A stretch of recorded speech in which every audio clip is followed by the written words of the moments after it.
Welcome inside the Adirondack Bank Center in Utica, New York, the home of the 2024 World Lacrosse Box Championships. And the final game, this one between the men, Canada and the United States, the first ever gold medal meeting between these two nations.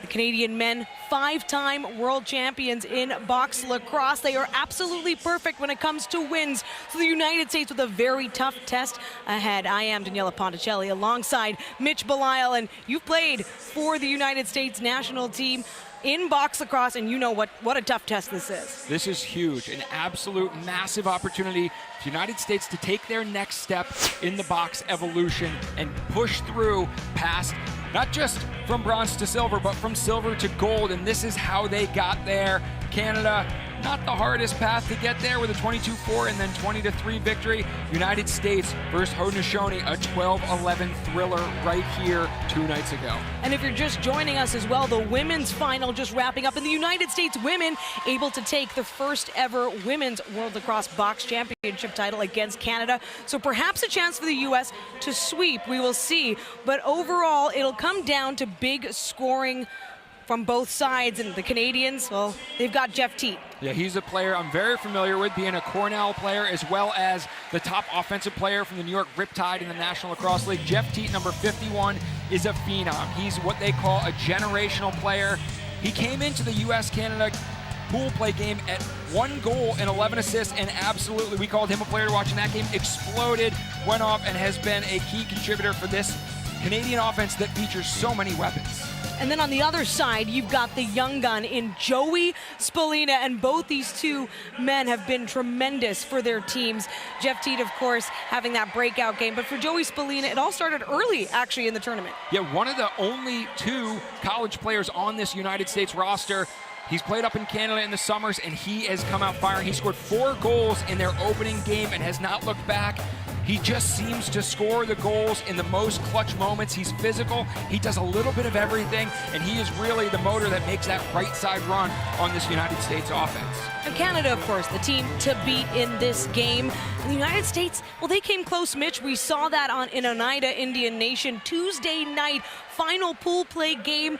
USA was hanging on, but then Canada, well, they took off. They just showed their dominance and their high-level IQ, and it really was a third and fourth quarter where they ran away with it. They have so many weapons. We talked about that. Jeff Teat, Dane Smith, Robert Church. These are players that have won at every single level, and they're so good. They just ultimately were too much for that United States defense. They overcame, and they won 14-10. And for the United States, they will need to play their best lacrosse, and they're going to count on their best to do it. Yeah, they need Goa Abrams to do a great job, and they need Joe Resetarits and Jack Hanna to keep popping in those goals with Joey Spallina.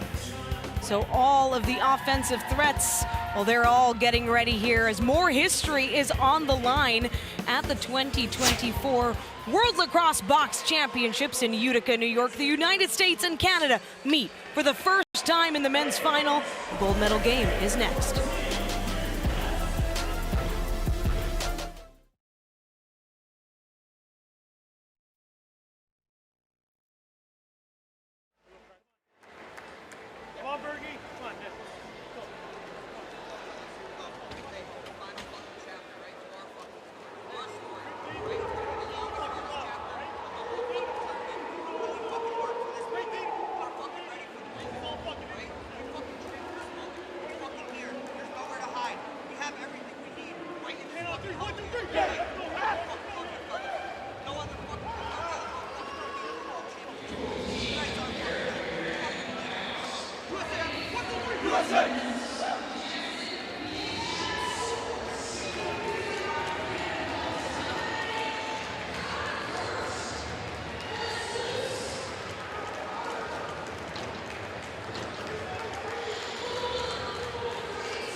Welcome back inside the Adirondack Bank Center for the World Lacrosse Box Championship final for the men. Canada and the United States meeting for the first time in a final on this stage. And Goa Abrams, he was tremendous in the semifinal win against the Haudenosaunee, saving the game-winning save by a fingertip. He has started both wins against the Haudenosaunee and also got the start against Canada Tuesday night in a 14-10 loss.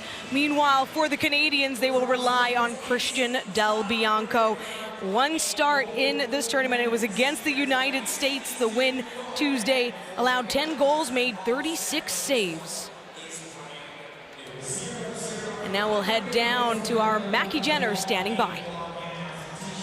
Well, as many teams know that it can be tough to beat a team twice, and that's exactly what Canada is going to have to do. In speaking with their head coach, Glenn Clark, ahead of this one, he said, look, we just have to stay to our game plan. We have to continue to do the same things that we were able to accomplish against the Americans.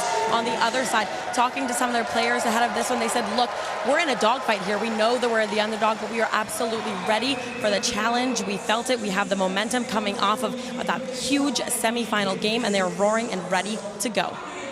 So much, Mackie Jenner. It's at floor level. I'm alongside Mitch Bellotta. We are set for more history. Just earlier on this very floor, the United States women claimed the first ever women's World Lacrosse Box Championship title. Can the U.S. men go for the sweep? It all starts now. Jake Withers for Canada. Loose ball picked up by the white jerseys.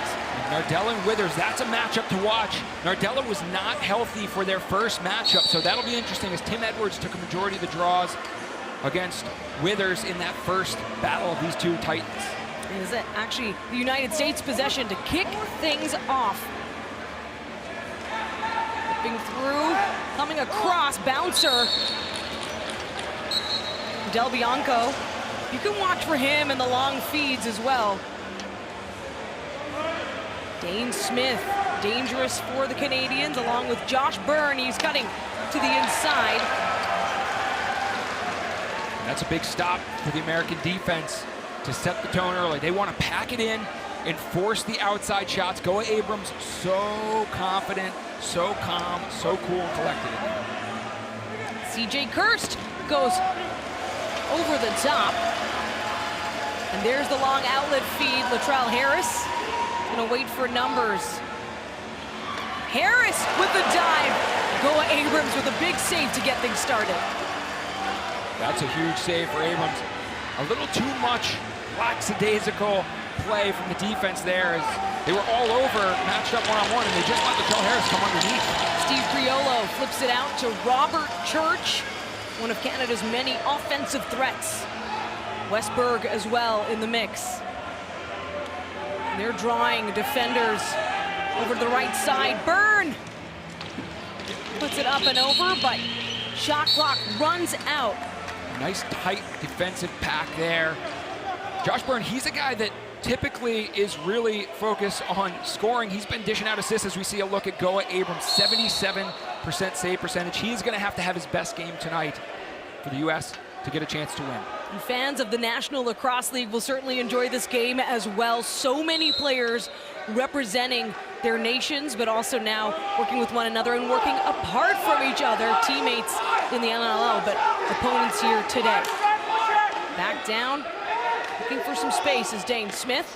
That Byrne. Long-time teammates, roommates, and friends. Smith and Byrne looking for each other early. But Dylan Smith, or rather Dylan Robinson, he's been great as well for the United States, scoring in big moments. Reardon. Dylan Robinson, maybe a bit of a surprise. He opened up the scoring in the first Canada-USA matchup. And that's what it's going to take, scoring by committee, but Kirst comes in. The United States gets it back, but that'll do. The horn sounds. Kirst tried to just float that into the far side. Del Bianco, I think the scout on him, you gotta shoot high or drop your hands and bring it back up. He's that butterfly style goaltender. He'll drop to his knees and stick out his legs. He covers the low corner as well. Sometimes he gives up the upper corners or under the gloves. And it was the United States that scored first on Tuesday in the pool play game, and Canada coming in. Solid work there by Jeff Teat. Quick in transition now. Looking for space, John Wagner, another shot, that one hard, and Del Bianco able to rake it in and send it out. He's got Withers, and now Smith lets it go. In the women's game, we saw a 1-0 first quarter. The first matchup between these two teams was a 1-1 first quarter. In the game of box lacrosse, when goals are not scored, the quarters just fly by as a back and forth action continues. And so far, we're seeing another feeling out process defensively and offensively. Now, cutting into the middle, Joey Spallina. A little hot on the shot, and it bounces into the crowd.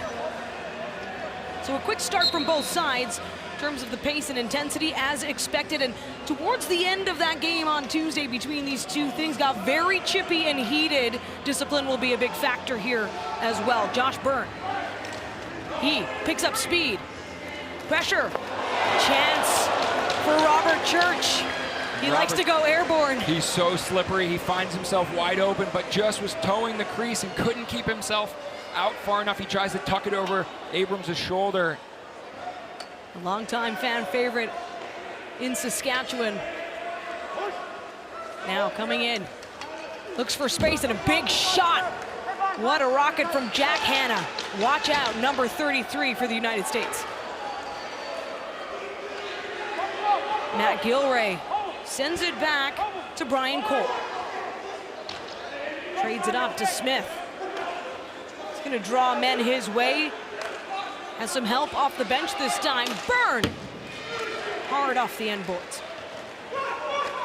Byrne again, now a collision with the wall. What a save! Go Abrams! And that's gonna be a push from behind. And this dangerous Canadian power play will get their first opportunity. As they call Dylan Robinson, here's a look at it. He just puts his stick horizontally between the 3 and the 2 on Shane Jackson's back. When you do that, that's a penalty in this league.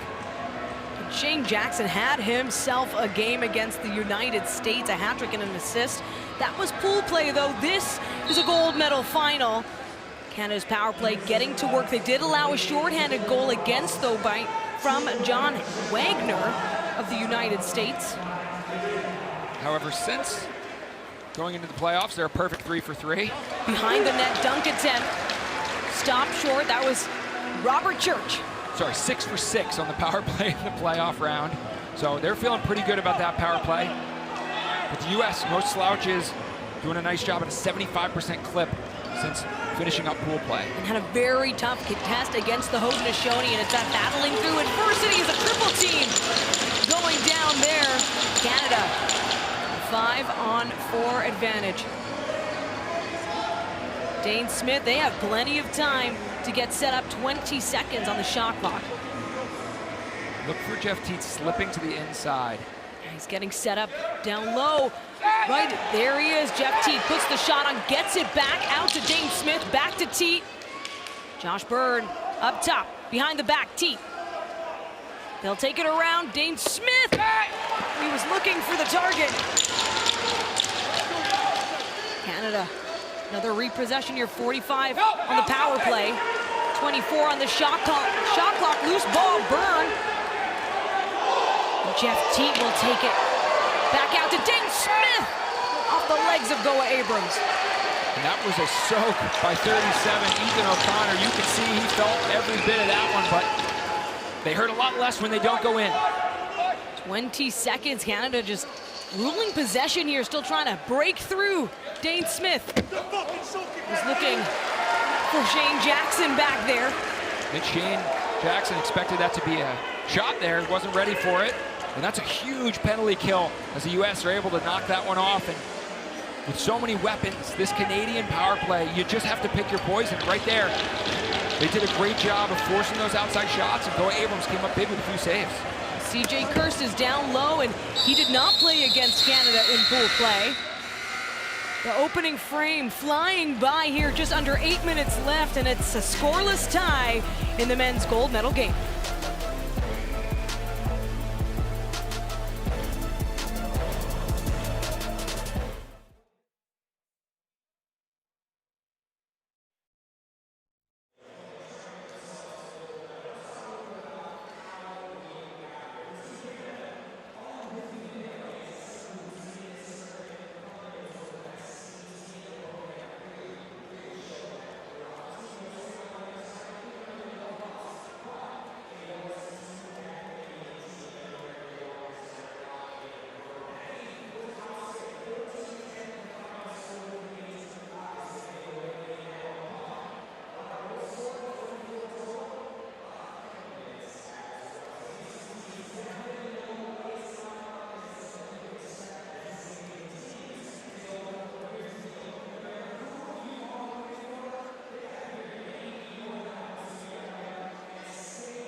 Well, it's an empire state of mind for Team USA. There are 11 members of this U.S. team who hail from the great state of New York. And of course, as host of this World Lacrosse Box Championship, it means a little more for some of these men. And captain of the U.S. squad, Blaze Reardon, has been at this championship 3 times now and says that being able to compete for a gold medal in the first time in front of so many of these guys' friends and family is special.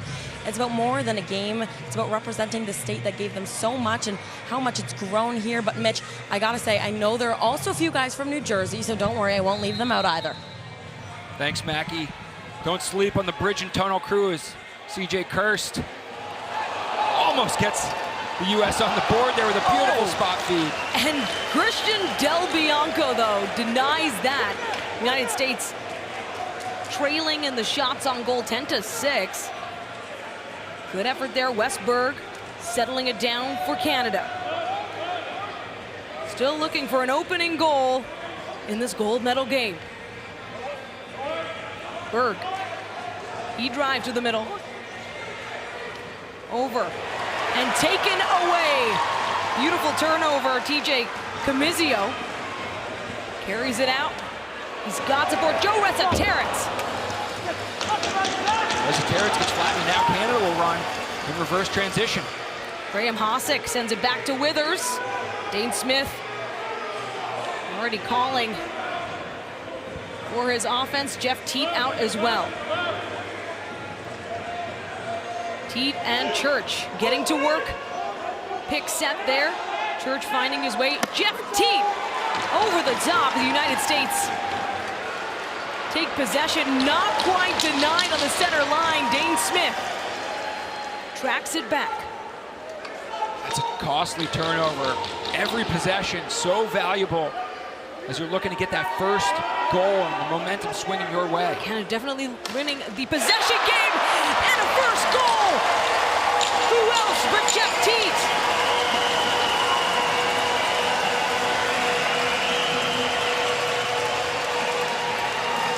I mentioned how important taking care of the ball is, and that's why right there, this Canadian offense, so many weapons.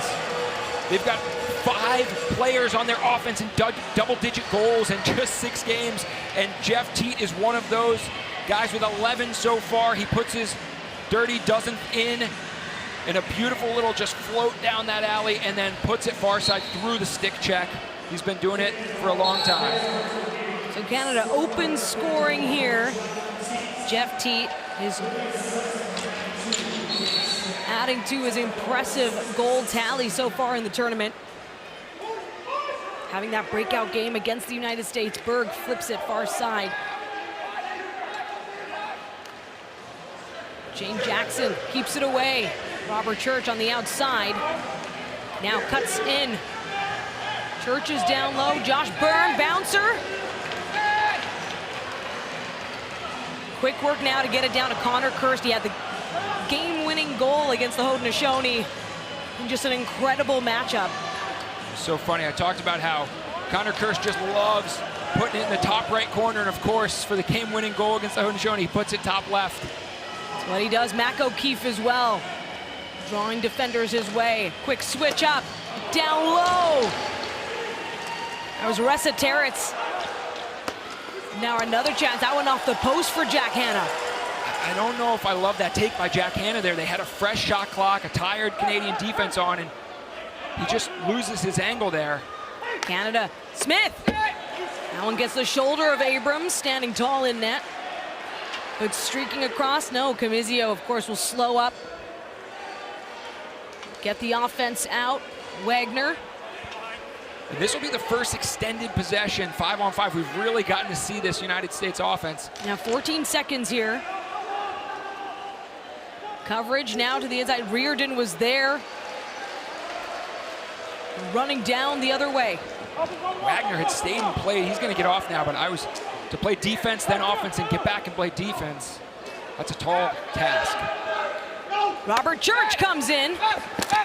Puts the shot on Abrams, now going to collect the rebound, but a ground ball battle. Good check. Oh yeah, it's getting spicy down there already. Jalen Rogers putting that trademark pressure. He's done it for the Toronto Rock in the National Lacrosse League. He's so athletic, so skilled, and he's just so tough to get around with that big frame. Yeah, he chased down the United States and kept them to the outside as 9 seconds remains. No one in the middle just yet. Bring up that 9 seconds. That's the other part, is he kills so much clock as you're just running, trying to get your footing and find your hands free. And he's so good at creating that havoc around the center line and just chewing up that shot clock. Canada had Ryan Smith going down the slot. Patience, they've got 13 seconds. Jackson, over to Byrne. Byrne dodges, gets around, what a rocket. Smith again, they score. Let's go, Shane Jackson.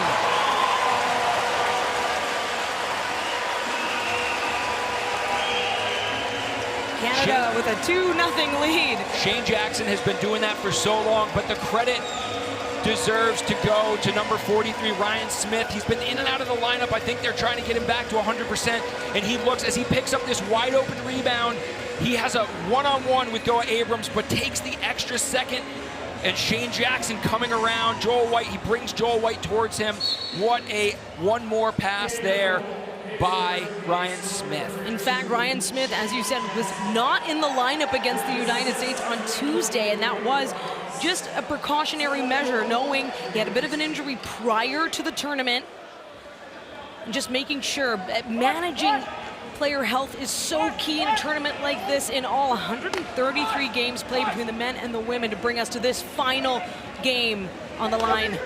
Gold, a world championship. Canada looking for its 6th. Now getting to work, Westberg. 3 seconds remain, another chance. They score! Shane Jackson, you wizard. It just feels like Canada is quicker on the ball right now. All these rebounds, every ball coming off the glass, they're going right into the sticks of the white jerseys. And here, nice pressure on ball, and it just goes. Shane Jackson actually misses the initial rebound, and then it deflects off Jeff Teat.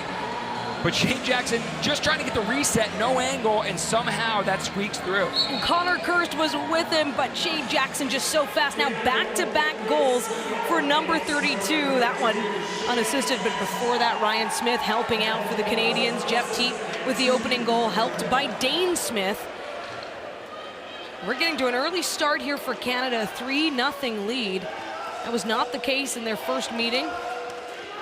CJ Kirst now changing things up, gets around. What a take! Gets it back as well for the United States. he's been getting better and better over the course of this tournament. He needs a little bit of space, and by getting him those ISOs on the wing, you can see when he has a defender one-on-one, he gets his hands free. That one he just put off the pipe and out. I mean, the Kirst brothers know lacrosse. It runs in their family, not just the two men, of course, on the field in this historic game for the United States men. They've never been to a final in a box championship. Down to Ryan Smith. Nice pick and roll option there. Oh, big hit from Dane Smith. Laying the boom. Dane Smith, now Ryan Smith getting at it. John Wagner. And they're going to call 10 seconds. You have 10 seconds to get that over the line. And he tried to reach with his stick, but they said, alas, it was too late. It was so tough, and that just shows you that work along the line. Able to slow up John Wagner just enough. And it's even less time in the NLL, something familiar for these players. Now Josh Byrne, he stutter step, shoots. We've got the long feet, Joel White just needs to corral that. But streaking across, and they score! The United States on the board! A massive goal from Joe Resetarits. Daniela, I felt like that was a crucial score. It just felt like it could have gotten out of hand early if Canada went on another one.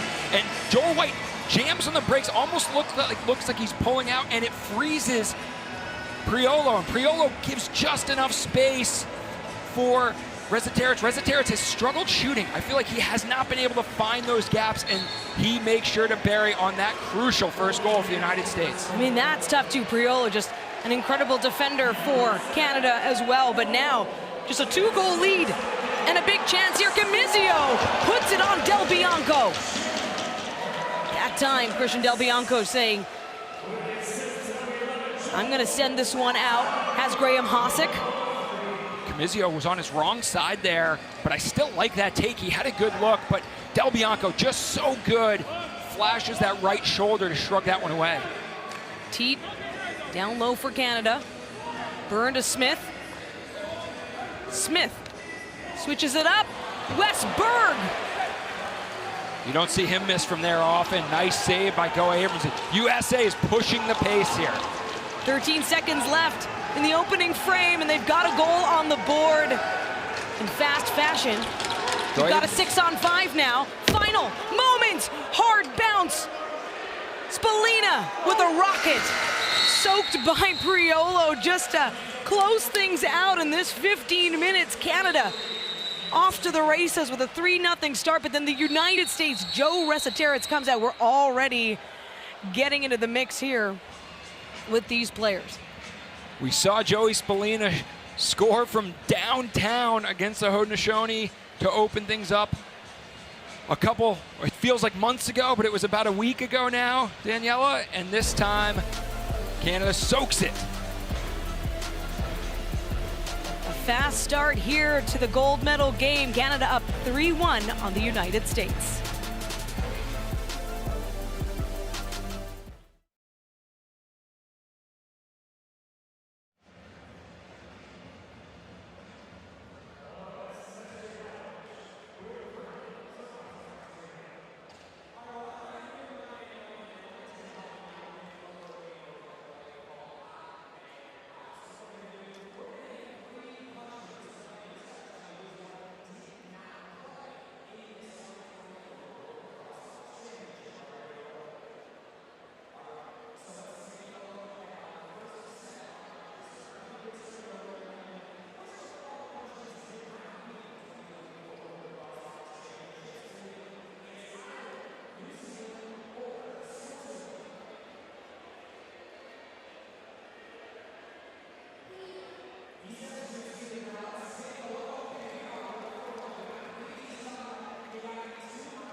Well, this Canadian team did not meet together for the first time until September 18th.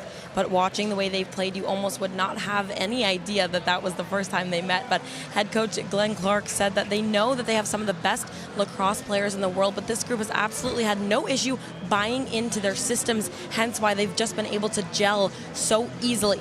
Again, his role-playing methodology has just allowed his players to find their mold so quickly. He said that they watch a ton of film, and being together every single day since being here has just helped continue to grow that chemistry that we're witnessing here on the floor. Thank you so much, Mackie Jenner. Yes, the chemistry from the Canadians able to continue an undefeated streak. Can they leave this game with another win and another world title? The United States clearly wants to change the narrative, never having been in a final. Now Jack Hanna gets the help and over the top. Christian Del Bianco with a good read, and the Canadians did outshoot the United States in the first period, 18-12, and then 3 of those breaking through. Yeah, they just seemed like they were all over every loose ball. And that's an area, a hallmark of this United States defense, is being quick to get the loose balls, get them up and out of their zone. We'll see. Now they've got the shorter run to their offensive zone from their bench. We'll be curious if that changes anything. Ryan Smith is trying to get that one in close. 12 seconds remain here on the shot clock. Loose ball. Jeff Teat can already hear his teammates calling for it. Tension building inside. What a shot by Dane Smith. Does get the body of Abrams, but of course the momentum stopped on it. Possession here for the United States. Danny Logan. Back in the lineup after missing a few games. It's good to see him healthy, and he's a big part of that, getting the ball up in their zone, getting aggressive on loose balls. Watch for Joey Spallina. He's drawing men his way. Bit of disruption. Picked up into the air and behind the back. CJ Kurse showing off his skill. Now trying to wrap around. What pressure there by DeSnu and Tim Edwards to dislodge, Dylan Robinson to dislodge that ball. But it was on Mitch DeSnu, yeah. Taking that pressure his way. Terefenko to Jack Hanna. That style of aggressive, take no prisoners defense, that's what this United States team is really built off of.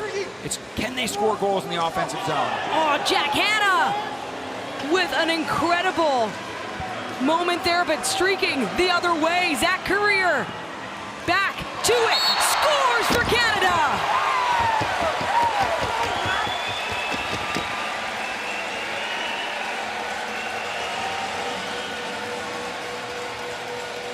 Zach Currier able to get it done, working in tandem here. Del Bianco to Currier, we've seen that for years, and then back, forth, and Dane Smith with the unselfish one more to Zach Currier. Dane Smith, one of the best players, holds the records for the most points ever in a single season in the NLL. He says, you know what, I'm gonna give it to my transition guy, and Zach Currier makes no mistake burying that one, as he's done so many times. Yeah, one of 4 San Diego Seals playing in this game.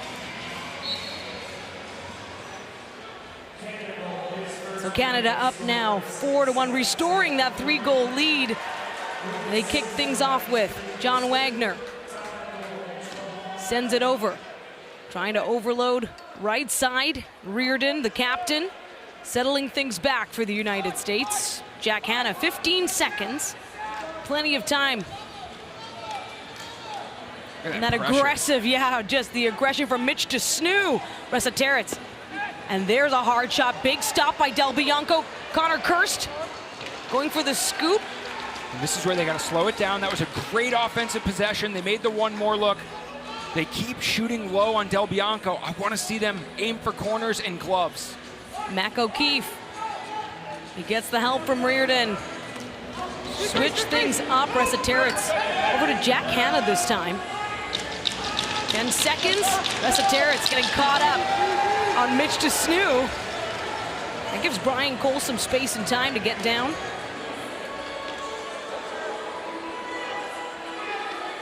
Josh Byrne. Canada with a quick lead here in this gold medal game. Started off a little tentative, and then added on Shane Jackson already with 2 goals. Loose ball battle. Tim Edwards getting in there for the United States. Tim Edwards stepped into that role of taking the draws when Nardella was out. Did a great job. But against a player like Withers, having Nardella is so helpful. It also allows Tim Edwards to play more of a defensive role where he really excels, as we just saw. And he has the energy for the full game. Joey Spallina with the speed and the shot. So quick on his feet to change it up. Going the other way is Nick Jankowski. He was also out of the Canada-United States pool play meeting. What a catch! And away they go. And that was big because they had Jack Hanna trapped on defense and he was gassed. You could see him looking if he could get off. So that's a big play. Who else get him a break? And Joel White, right? The veteran for this U.S. team as well. Able to read the pass. O'Keefe and Reardon out there setting pick. CJ Kirst. Good high. Resetarits quick swim move. Back down low. What a stop by Del Bianco. Oh, my goodness. That was a beauty. CJ Kirst dead to rights, and Del Bianco says no.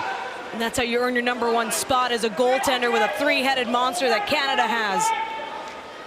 United States, 15 seconds, just Resetarits. Off the body. Del Bianco goes for the short. He's always looking down the floor.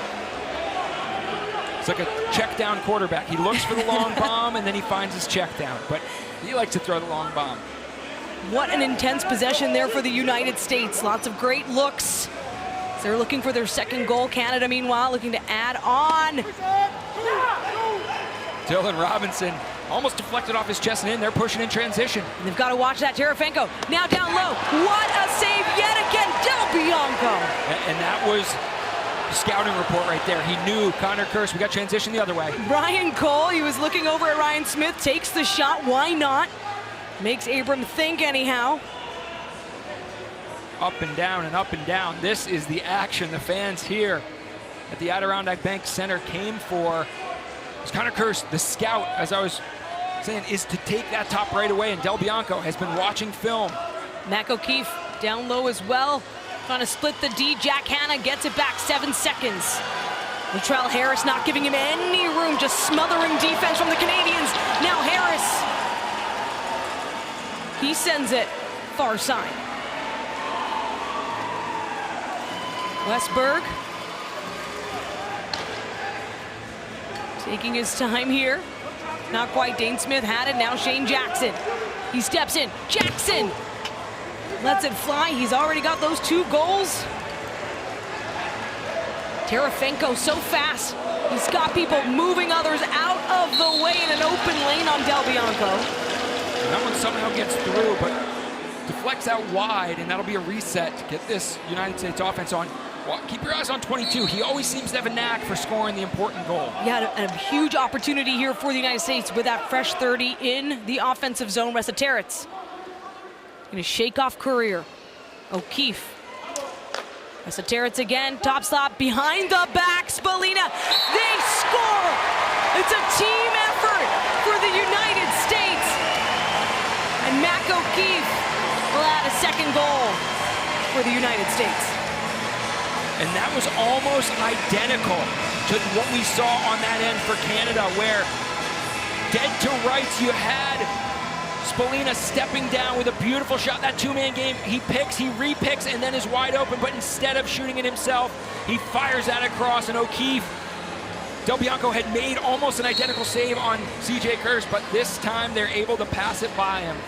That's what you got to do with a guy like Christian Del Bianco. He was already making those highlight reel saves early on in this game. Just over 8 minutes left in the second quarter. The United States adding their first goal of the quarter. Canada, the reigning world champions, the only world champions in box lacrosse. Could that change today?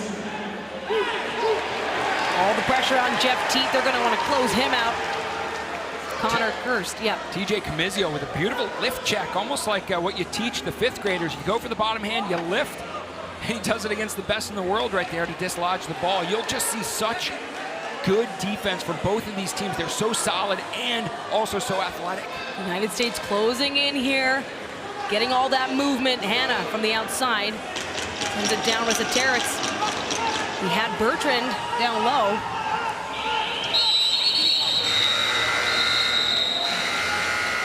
And so the United States able to cut the deficit in half. A beautiful team effort. Mac O'Keefe buries it, but helped by Joey Spallina and Joe Territz. Canada leads 4-2 in this men's gold medal game.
Well, looking down the roster for the Canadians, you'll notice that they selected 3 goaltenders to bring to this championship.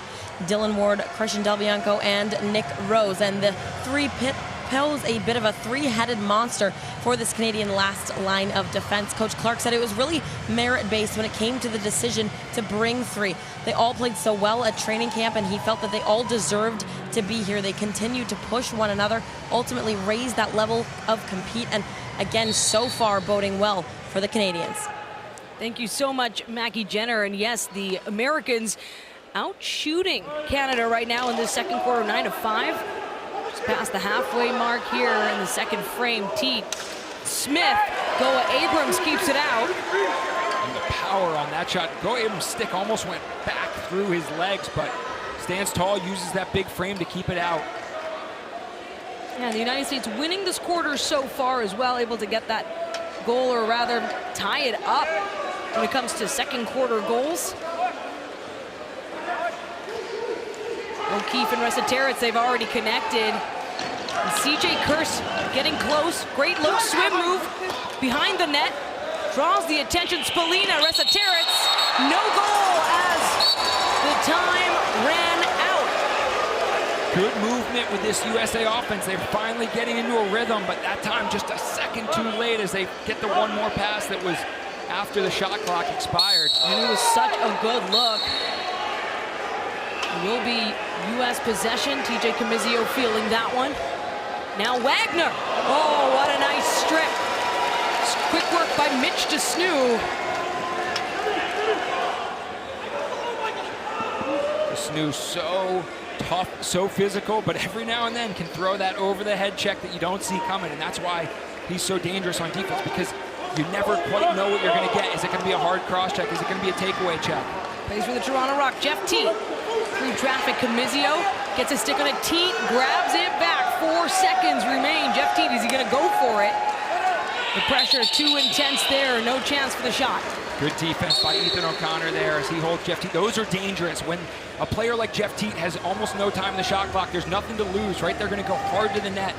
And sometimes those are the ones that go in.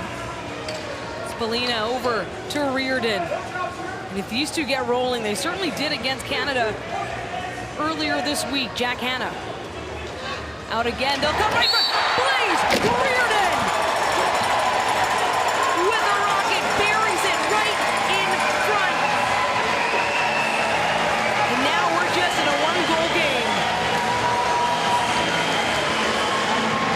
like they went to the bench between quarters and they just said, spread out, spread out. Look how wide they get this kind of defense. And then Blazer in a little up pick slips to the inside. I always marvel for such a big guy how he seems to disappear. He's like Houdini. And then reappear at the perfect moment to catch and deposit in the back of the net. He's just incredibly slippery and a fantastic goal scorer in box lacrosse. Of course, as a goalkeeper when it comes to the field game, and one of the best in the world at that. So a big difference maker, the captain for the United States here with the third goal.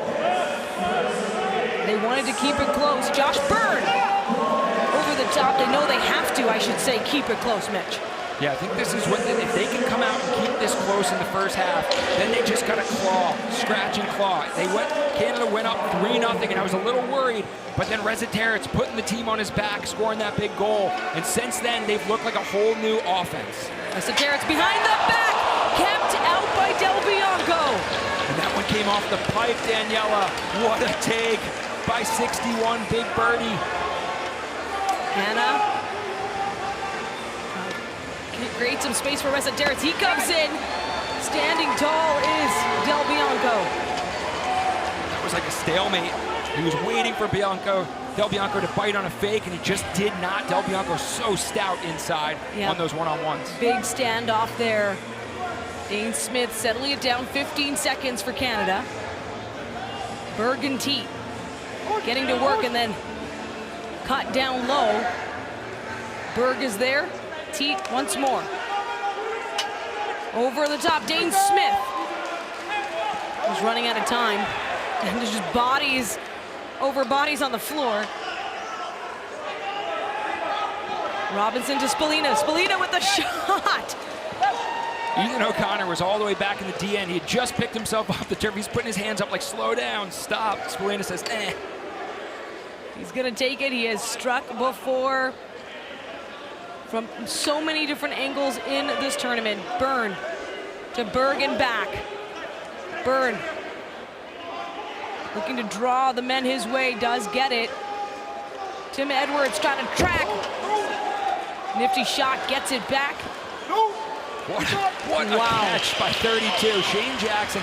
I was talking to the coaching staff before the game and talking through, you have to sit some players, right? And how do you make those decisions with Canada? Tanner Cook is the guy who's sitting. He has played out of his mind for this Canadian offense, but they thought in the big moments that Shane Jackson just can play so well off ball. We've already seen him score 2, and that's why those handles in tight and those finishes. But that time, Goa Abrams able to turn it away.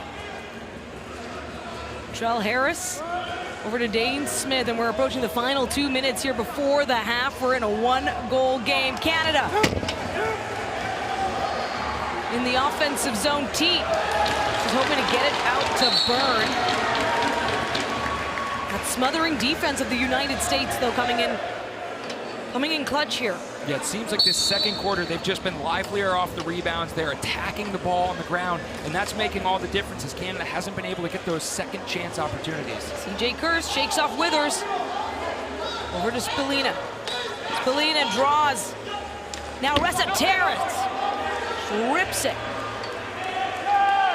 Still a lot of time here. 10 seconds still on the shot clock. And CJ Kurz with a burst of speed. Just out of reach for Reza Terrett, but it was such a great take by CJ Kurz. With numbers. Shot up into the netting that time. It is Canada's possession still. Kurz got just a little bit of a stick on that, but Dane Smith streaking off the bench, not much more terrifying for a goalie. Goa Abrams hugs that pipe. Josh Byrne patient. Terefenko able to be pushed off by Jackson. Now Jeff Teat. That one actually soaked, never even reached the crease. The United States goes the other way. O'Connor with the pass to Reardon. Back to O'Connor, just out of reach once more. Fighting for possession here. We're in the final minute of the first half. And I should say battling, no fighting here. I don't know why they didn't call timeout there, but they get a huge break as Canada gets called for. I'm slamming my hand together in the T sign. Call that timeout. But maybe Reggie Thorpe knew something I didn't. Maybe they're going to want to hold it for a little bit further down this game. Mac O'Keefe steps in, and he's already had a goal for the United States. Now, coming off the bench, Wes Berg. Was that bar down? Not quite. Goa Abrams, my goodness. Now they'll use their timeout. That was bar down, but somehow bar down into Goa Abrams' leg pad. As I mentioned, Coach Reggie Thorpe, there's a reason he's the U.S. coach. He's going to hold it. Let's get a look at this shot and save from the skinny red friend of Goa Abrams. Off the and that is a great bounce if you're a fan of the United States. Goes right into the pad there. Goa Abrams as well. You just, I can't get over, if you haven't seen it already, it's been all over social media, the fingertip save at the very end of the game against the Haudenosaunee. Just a massive victory for the United States to bring them to their first ever final. But Goa Abrams, I was saying, he's got to ensure those fingers. Not just the Haudenosaunee, but LT4 himself, Lyle Thompson, yes. 1-on-0 with the goaltender. Teddy Jenner and I both would have been homeless if we were gambling on that game, because we would have bet our houses on Lyle scoring there. But Goa Abrams came up huge. And I do have to say, if you watch that back, watch Ryan Terefenko. He was behind the net. He steps around the crease. That forces Lyle to go a little to the right. And I think that was also helpful in that. But we have had so many great moments here, Daniela. And now, with 31 seconds, could the United States go into halftime tied with the mighty offense of Canada? A juggernaut, undefeated at the World Lacrosse Box Championships period since its beginning in 2003. They're going to stay 5-on-5, given that there's a difference between the shot clock and the game clock. Reardon looking to create some space. Resiteritz down to Hannah. Hannah gets Graham Hossack off his mark, and a loose ball. What a secondary save by Christian Del Bianco. Now we got a timeout the other way, as Canada will call a timeout with 5 seconds left. Oh my goodness, what a take there by Hannah, and then the save on the rebound. Resiteritz has been crashing the net all night. He scoops that one up, and he is all alone in front of Christian Del Bianco. We'll get a look at it here. Jack Hannah, nice topside step. And look at this, 15, tries to bury it, might have had one more second to bring that back near side, but what do I know, I'm just a defenseman. Christian Del Bianco, what a save. Remarkable stuff. We expected it. These are the two best teams in the world battling for gold. The United States has never been in this matchup. Cannot stress enough, five-time bronze medalist. So the improvement upon the medal, but it certainly is not enough when you're this close to a world title. Well, when you're one of the best players in the world, you don't compete for second. No you're way. Not satisfied that you made it to the championship game. You want to win. You want to join the American women in their celebration. Canada getting to work deep, but there is the horn, and that will do for the first half of the men's final, the 2024 World Lacrosse Box Championships. Canada with just a 1-goal lead, 4-3, after starting off 3-0 to get things going. Big defensive stops, goaltenders standing on their heads, and each team really feeling out what they're going to get away with inside on offense. So far, this United States offense a little sleepy in that first half, and then they've turned it up in, first quarter. They turned it up in the second quarter and flexing that offensive muscle, playing a little bit tighter on defense. Canada, so many weapons, just could not crack the code to Goa Abrams after 3 early goals. And when we talk about how tight this is, we are all tied for shots on goal, 30 apiece. After Canada got going 19-14 in the first quarter, and then in the second frame, the United States put 16 shots on Christian Del Bianco, of course, getting through 3 times. And 3 of those saves were just jaw-dropping, 1-on-0, cross-crease explosions to knock those out. So he is standing on his head. Frankly, he's kept the lead for Canada so far. As you get a look at Glenn Clark. Never looks happy, but one of my favorite people to talk lacrosse with, and is just an absolute beauty of a man. And now let's head down to our Mackie Jenner. Shane, a quick start for you especially. What's kind of clicking on offense that you're able to find the back of the net? We were just sharing the ball, and I just try to find my spots and get open, and my 2 shots I've had, they've gone in. So just got to regroup and get ready for the second half. Yeah, on the topic of that, the U.S. has kind of crawled back into this one. You've seen that before as you played them already on Tuesday. What's it going to take to kind of find that extra gear and push ahead? Cut off transition, try to keep it a 5-on-5 game, and let our defense do the work. And offensively, we had a bit of a tough quarter there, but we got to get back to swinging the ball, moving our feet, and just canning our shots when we get them. Now, obviously, Del Bianco had some incredible saves. How does he kind of spark transition for you guys going the other way? Well, he's just so quick at getting the ball and getting up floor. So he's been playing great, and hopefully he can continue that in the second half. Thank you so much, Inga. Good luck in the second. Guys, back to you. Thank you so much, Mackie Jenner, who's holding it down floor level. A tremendous first half. Canada, the reigning world champions, up 4-3. Just ahead, we will join our Teddy Jenner standing by with one of the women's world champions. You're watching the 2024 World Lacrosse Box Championships from Utica, New York.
Halftime here in Utica, Canada leading the United States 4-3 in the men's gold medal game. Welcome back inside the Adirondack Bank Center. My name is Teddy Jenner. Happy to be joined by gold medalist Allie Kennedy of the women's team. How does that sound? Unreal. It was a crazy experience, and to have world champion box lacrosse next to my name is super humbling, and I'm so excited about it. You haven't taken the gold medal off. It's probably going to stay there for a while. You were able to open and close the scoring in this game. I want to go back to the first goal, just 53 seconds in. How important was that for you ladies, just to get sort of the emotions out of it and settle the nerves? I think it was huge. Scouting Canada, I don't even think they gave up 10 shots this whole entire tournament. So it was almost like a, when are we going to strike? How are we going to strike? And transition has been a huge part of our offense this whole entire tournament. So I think it was fitting that was the first way we scored the first goal. And how did your sort of midfield experience in college kind of help you adjust to the box game? Yeah, I mean, the physicality was definitely new, but I think what I pride myself on is being able to clear the ball with efficiency. cause turnovers, and then, you know, what's really fun about this compared to field is there's no one settled waiting on the other side, so it's just a one-on-one with the goalie, and it's like the most exhilarating goals I've ever scored in my life. It was an amazing atmosphere here inside. The American fans were going crazy all game long. How special is that moment to be, you know, every time you score a goal or you come off, you can see them cheering you on? It's awesome. And to add to it, being on home soil and doing it, you know, a lot of hometown fans. You have like the goal songs when we score. It's just really special that it wasn't a long trip for family and friends to get here, and we were able to put on a show the way that we did. I know Nick Myers, the men's head coach at Ohio State, is probably very happy for you. You're a coach there as well with the women's program, but he does a lot of work with the men's team playing box lacrosse with the winter. Is this something now you're going to add to the program for the women's team as well? I hope so. Ever since we've been doing these training camps, my girls have been asking to try, like if I bring my stick out to practice, they want to put on the gloves. Like they're really, really into it, but I definitely think it takes a certain type of player to want to put on the full pads, get used to the full contact, and get on the floor. Did you ever think you would be one of those players that embraced the contact and all the gear?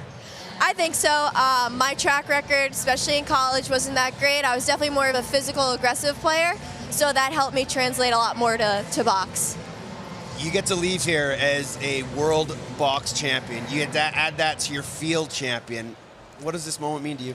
It means so much to me, to America, obviously, I hope. But this team was the best thing I've ever been a part of. To be the first with this group of girls, this coaching staff, it's just been something truly special, and I'll never forget it and never take it for granted. I don't think anyone who was in here will ever forget that game. Allie, congratulations. A gold medalist at the World Women's Box Championship for the first time ever. When we come back, more halftime with Mitch and Daniela right here on ESPN at the World Lacrosse Box Championships in Utica, New York.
Welcome back inside the Adirondack Bank Center. Halftime of the United States-Canada men's final, the 2024 World Lacrosse Box Championships. The United States women winning earlier today over Canada as well. So can the men make the clean sweep? We will see. They have to topple a Goliath in Canada, a team undefeated through their appearances in this tournament since 2003.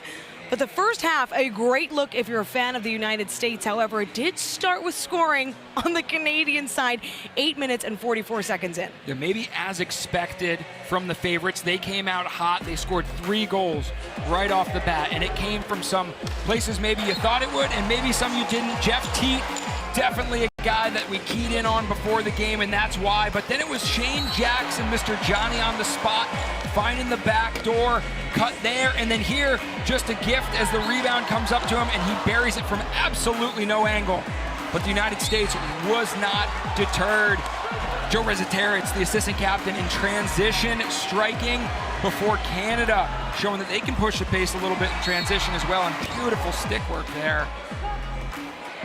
The United States starts to find their rhythm in that second quarter. They're going to try to use that momentum to keep things rolling heading into the second half of the game. Well, it's got to feel good to get those 2 goals heading into the locker room and not allowing Canada to score once more for that just 1 goal lead, 4-3. The goaltending, though, lights out as expected. Del Bianco, Goa Abrams, both facing 30 shots each. I mentioned this offense for the United States starting to click. The Canadian offense was always clicking, but these goaltenders really making it difficult here as we saw some jaw-dropping saves. Goa Abrams, that slow, patient, methodical, and then Christian Del Bianco with the explosive, acrobatic saves. Both goalies doing it in different ways, but both goalies, most importantly, keeping the ball out of the back of their nets. Who is going to break through here? Dane Smith 0 for 9 shooting. Jack Hanna 0 for 7. One of these teams is going to find a little hole in the dam and break through. Canada with that lead heading into the locker room. And Mitch, you said they're going to need to play their best lacrosse. The United States, they've certainly stepped up, especially in the second quarter. And that's where we are heading into the second half. Good clean game. 1 penalty that entire half for such 2 physical, dominant teams. To see that 1 power play marker, no one scored on it. Both teams doing it the hard way, slugging it out. We've got a 4-3 rock fight so far. Yeah, and Shane Jackson will likely be looking for that first goal. Happy to get a hattie if he can, but overall, Canada looking to defend its reign atop the world, while the United States wants to make history at the 2024 World Lacrosse Box Championships.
Canada reigns supreme when it comes to box lacrosse, but that could all change in the next 30 as the United States trails just by 1 in this year's final. The first time they have ever broken past the semifinal round. On the men's side, the United States women already making history earlier today, claiming the first ever women's World Championship title in box lacrosse over Canada. But Mitch Belisle, you know what this is about. You know the Canadian dominance in this game. Will we see a new lacrosse world order today? With 30 minutes left to play, United States have to play their best lacrosse if they want to do it, stay out of the box, and find ways to score on offense, which they were able to do in that second quarter. And not allow Canada to go on runs. They had a massive 6-goal run in the second half of the pool play game earlier this week. Beautiful Oneida Indian Nation. And we saw just like this. United States was down by 1. They came out, they scored the opening goal, and then it was all Canada in the third and the fourth. They used their IQ and they used game plan adjustments during halftime to run away with it. Meanwhile, Withers running away with it right from the center line. Sends it back to Gilray. Canada with the first possession in the second half. Streaking out is Ryan Smith. Byrne back to Dane Smith, who's got 2 apples already in this game. Jeff Teat, open scoring. Quick passes, and they score! Wes Berg buries it. World Lacrosse, Wes Berg going around the world there. Or as Mackie Jenner likes to say, Tommy Twister here. Inside, puts it, or maybe that was an underhand. That might have been, I thought he went all the way around the world, but it looks like Ryan Smith with a little shovel pass. And it looks like he just crossed his hands over, so he didn't come all the way around his shoulder, but what a finish while being tackled to the turf. Huge goal there for Wes Berg. And what a celly as well. Canada took 8 minutes, 44 seconds to get things going in the first quarter. We did see that too in the earlier matchup against the United States. So thrilling to have these two meet in a final for the first time, usually only a one-time meeting in these tournaments. Now Dane Smith, he comes up. That's something Dane Smith is so good, shooting around his defender, reaching for that far side pipe.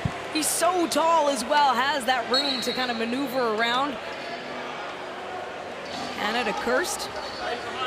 CJ Kirst has been bouncing all over this turf. He's hungry. He had some good takes as well. Now Brian Cole getting in the mix with Spolina down low. CJ Kirst unable to corral that.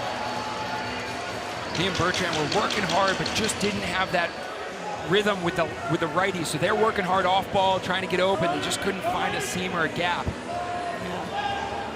Ryan Smith now. He goes across. Josh Byrne. Wes Berg just scored. He's going to bring Eli Gobrecht with him. Back over Byrne. Go Abrams says, yeah, I'll just slow that one down. Sends it out to Eli Gobrecht. Mac O'Keefe already with a goal for the United States.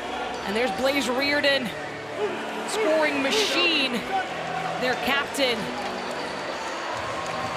Coming up fast. Jalen Rogers tries to use the screen shot to shoot around. Sometimes in box, they talk about the stick having eyes.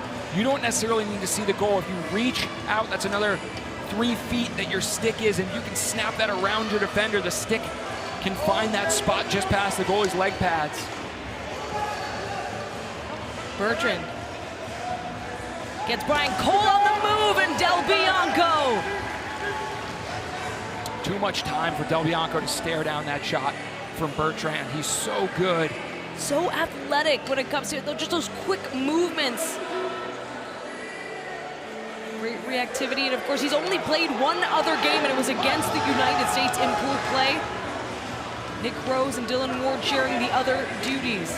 Dane Smith, 5-hole, scores! And he had 2 assists now. He's got his first goal of the game.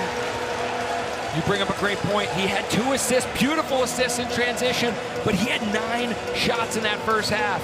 And Dane Smith does not typically shoot 10%, right? Or 0%, I guess. Now he's up to 10%, but you just feel like whatever team stars can break through in the scoring column as they take these volume shots is going to have the advantage. And right now, that's Canada as Westberg and Dane Smith find the back of the net. Well, and they doubled up the lead as well, 6-3. We discussed this at the half, Mitch. Like Canada, they know how to go on runs, and they were able to open it up big time in the second half. Their first meeting with the United States. They've packed it in quite a bit on defense, far more packed in than they were. Trying to keep Hannah to the outside. Challen Rogers reaching there. Now Mitch Snoo getting on his man. Mac O'Keefe keeps it back, but there goes the horn. Latrell Harris. Some masterminds on that Canadian bench. You know, at halftime they said, you know what? Christian Del Bianco is seeing the ball. Let's let them shoot until they prove they can score from the outside. Let's force them to take those outside shots. Ground ball. Now Jeff Teague. Jeff Teague gets a second of the game. What a loose ball. Ryan Smith, we talked about it, has not played in all the games. They were letting him get back to 100%. And 100% he has looked as he picks up maybe the biggest loose ball this game to get possession back to Canada. And then Jeff Teague has been battling. Defense has been playing so tight on him. Look at that little flip after the tough loose ball, another pass, and then he fires that through 3 Team USA defenders. Well, and if you live in Canada's capital, Ottawa, watch out for Jeff Teague. He's going to be leading the NLL franchise there, but right now helping Canada. He's got 2 goals. Will be United States possession, I believe. Yes. Loose ball push there on the face-off. We said this has been a pretty clean game. Both teams fighting hard for loose balls and possessions, but really within the rules so far. As right as I say that, Connor Kirst loses his stick. He's giving it back to Steve Priolo. Terrence feeds it out. Coming in is Spalina. Score! No, does he? No. They're going to say that was a go the other moving pick. So I needed a moment there just to make sure my eyes were not deceiving me because it was just so beautiful, but a moving pick denies Joey Spalina. Gilray had gotten flattened from behind, and typically if you end up on your hands and knees as a defender, you're gonna get that call. I mentioned how these teams have been testing it out. Well, they'll go for it again. CJ Kirst. A little too much bounce on that one. Zach Currier keeps it. As Kirst with the aggression. Kirst gives Currier a little whack on the arm, and Currier gives it right back to him on the trot to the bench. Dane Smith, he's already got the one. Working now with Robert Church. Westberg over the top. Now sprinting the other way is Gobrecht. Challen Rogers for Canada holding the line. Bertrand, who scored against Canada earlier this week. Joe Resetarits got things going. Bertrand out. Stepping top slot. Jack Hanna forced back. Still from the outside. And that's a heck of a shot there as Joey Spalina gets the reset, also draws the penalty, and we'll see the United States power play for the first time as Latrell goes to the box. Yeah, you were just saying how clean this game was. Only 1 penalty in the first half. That one going to Dylan Robinson of the United States. So Canada had a chance in the power play, but this will be another look. That's the big stop, but there's the action as well, right top of the crease. Yeah, they called Latrell Harris actually on the ball. There was a lot of action off ball as well, so it was pick your poison. Exactly. Yeah. Pick who you wanted to put in the box there. Either way, a big opportunity here for this United States power play. Hannah and Reardon. Ones to watch as well. They'll just trade back and forth. Why not? Hannah stepping in. Reardon back feed there. Hannah. Del Bianco. Good ball movement. They've struggled a bit on the power play. They're 1 for 3 against Ireland, 1 for 4 against the Haudenosaunee. And I can't say it enough. I would like to see them try to go upstairs on Del Bianco. You see him drop, and you know he's going to cover everything low and mid-range. You got to find those upper corners. Oh, Josh Byrne! Yeah! Burns the United States with that one. short-handed. And Canada now with an 8-3 lead. Daniela, he started to crow hop into it, and I was wincing up here. You know how hard 22 can let that thing fly. He's flown a little under the radar as a scorer in this tournament because he has so many weapons around him, but right there, he uncorks an absolute bomb that finds its home. I was waiting for that one from number 22, always well positioned, and why not when you're short-handed? And this is a solid lead here for Canada. How about that? A big win for Withers as he takes the ball right to the hoop. Why not shake off some time to watch out officials? Head official Sean Grenier showing his dexterity there. The officials in this tournament have just been tremendous when you've had 133 games. This one, the final one. I like that from Jeff Teat. Why not? Joel White, his second soak of the game there. His knuckles are going to be sore. Yeah, you're hurt. You're still making the United States pay for it, even when you're just going for a potential restart. It is a 5. Yeah, it's a 5-on-4 for the United States. They're on the power play. Reardon. Now Bertrand. He gets Del Bianco moving, but a great stop. And just diving into a buzzsaw as Priolo, so good. Hasek, so physical. He's just so much meat down there on the base of that crease. 16 seconds. And the penalty is beginning to wind down. Latrell Harris getting ready to rejoin the Canadians as Josh Byrne puts it on him. That does get Latrell Harris down into the Canadian end. Jack Hanna just pushing, getting some help from CJ Kurse there on the Challen Rogers matchup. What a hard shot once more from Jack Hanna. Foot race down. 7:01 left in the third quarter, and Canada is opening up a 3-goal run to get things started. From Westberg, Dane Smith, and Jeff Teat, Canada leads 8-3 in this gold medal game.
Well, number 61 in the Stars and Stripes, Charlie Bertrand, is no stranger to big games as he won 2 back-to-back Division II championships at Merrimack College in 2018 and 19. That's right, the goal-scoring machine competed at the Division II level before transferring, but he's a breakout star now in the NLL, PLL, and has been a huge part of this offense. The 2-time USILA Division II Player of the Year, going to show that you can find success no matter what level you play at school, as long as you continue that hard work.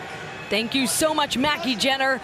Canada with possession here. Westberg Josh Byrne, who just scored a shorthanded goal. He'll try to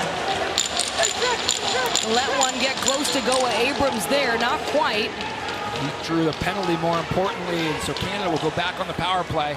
6 on 5, and they score! It's a hat trick for Shane Jackson. And I eat my words, they will not go on that power play, as Shane Jackson will wipe that one clean, streaking off the bench, his quick strike. And it looks like we might have a goalie change here as Goa Abrams is headed over towards the bench. But look at this, just a beautiful action, and then Dane Smith, so dangerous, he draws the attention of Goa Abrams. You can see he looks like he's going to shoot, and then he shoots a pass directly into the stick. Perfection in terms of timing. And Drew Hutchison's going to come in. He did this almost the same thing. They went on a 6-goal run on Tuesday night. They put him in. He didn't let up a single goal, but can the offense do enough on the other end? Yeah, Drew Hutchison really did what you needed to do as a relief goaltender. Coming in, made 7 big stops. In fact, the United States began mounting a comeback on Canada, and with some discipline issues that ultimately cost the U.S. They didn't have time to be even strength, and things just got a little out of hand, but that was a 14-10 finish on Tuesday. Right now it's 9-3 game here for Canada. And we've got another power play coming. Welcome to the game, Drew Hutchinson, with a shot directly to the face mask. Yeah, I was going to say, welcome to the game. Thank goodness for that post helping out there. That was right in the helmet. They say you want your goalie to feel it. Well, how about feeling it right off the face with the first shot? Yeah, we could hear it ringing all the way up here. Not the time for the discipline issues. We went from having a clean, fairly clean first half to now a 5-on-3 situation for Canada.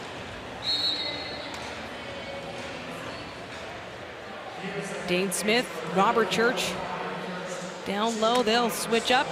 Robert Church back to Byrne and Smith. Byrne. That rings iron, I believe. Could hear it once again up top. And they'll just sit here all day, fresh 30 at that. Canada makes him pay on the power play. And what a look there for the skip. This has been like rinse and repeat for this Canadian offense. Find the player who's just posted up on that left side and hammer it to the backside of his stick so he can hammer it into the back of the net. And it is time and time again. It's been Shane Jackson 3 times. This time it's 51 Jeff Teat, who's like, you know what, Jacko, I want to get in on this action. Makes them pay. Jeff Teat, he got things going for Canada earlier in the game, and that is his 3rd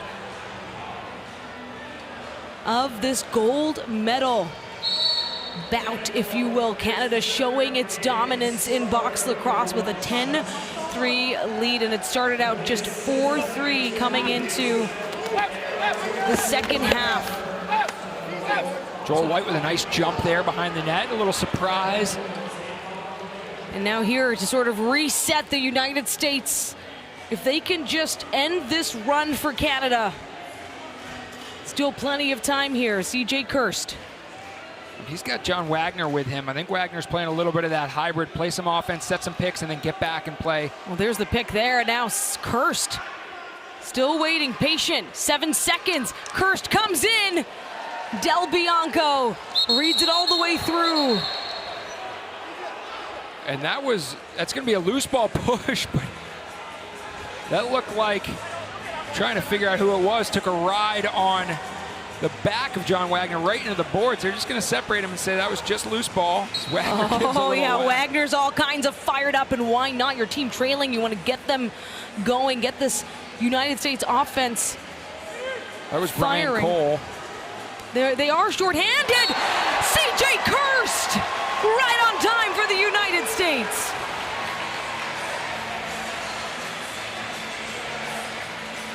CJ Kirst unloads a rocket. And Daniela, I've been saying this all game, you gotta bring it upstairs on Del Bianco. He does just that. He drops his hands low for that 3/4 arm shot. But watch this. He shakes his man, gets his hands free, and then raises it up right to the 4th floor. And what a shot just under the glove. Maybe 3rd floor, 3rd and a half floor right there, Daniela. but that's how you stop the run. CJ Kersey was hungry for it, had some good takes, especially in the first half, and then made Canada pay. And short-handed at that, so still 26 seconds, Canada with a 5-on-4 advantage here. Another chance, Dane Smith. Oh, Jeff Teat was right in the middle. That ball's going way up into the crowd. He has been so good at setting those little seals and then slipping to the inside. And he releases that ball so incredibly quickly. But CJ Kersey, slippery, fast, strong. Does he have another in him to get a second shorthanded goal? An absolute spark of energy. This could be something that the United States can build upon, and they will have to get going. Jack Hanna off the trail. Harris, Jack Hanna just wide.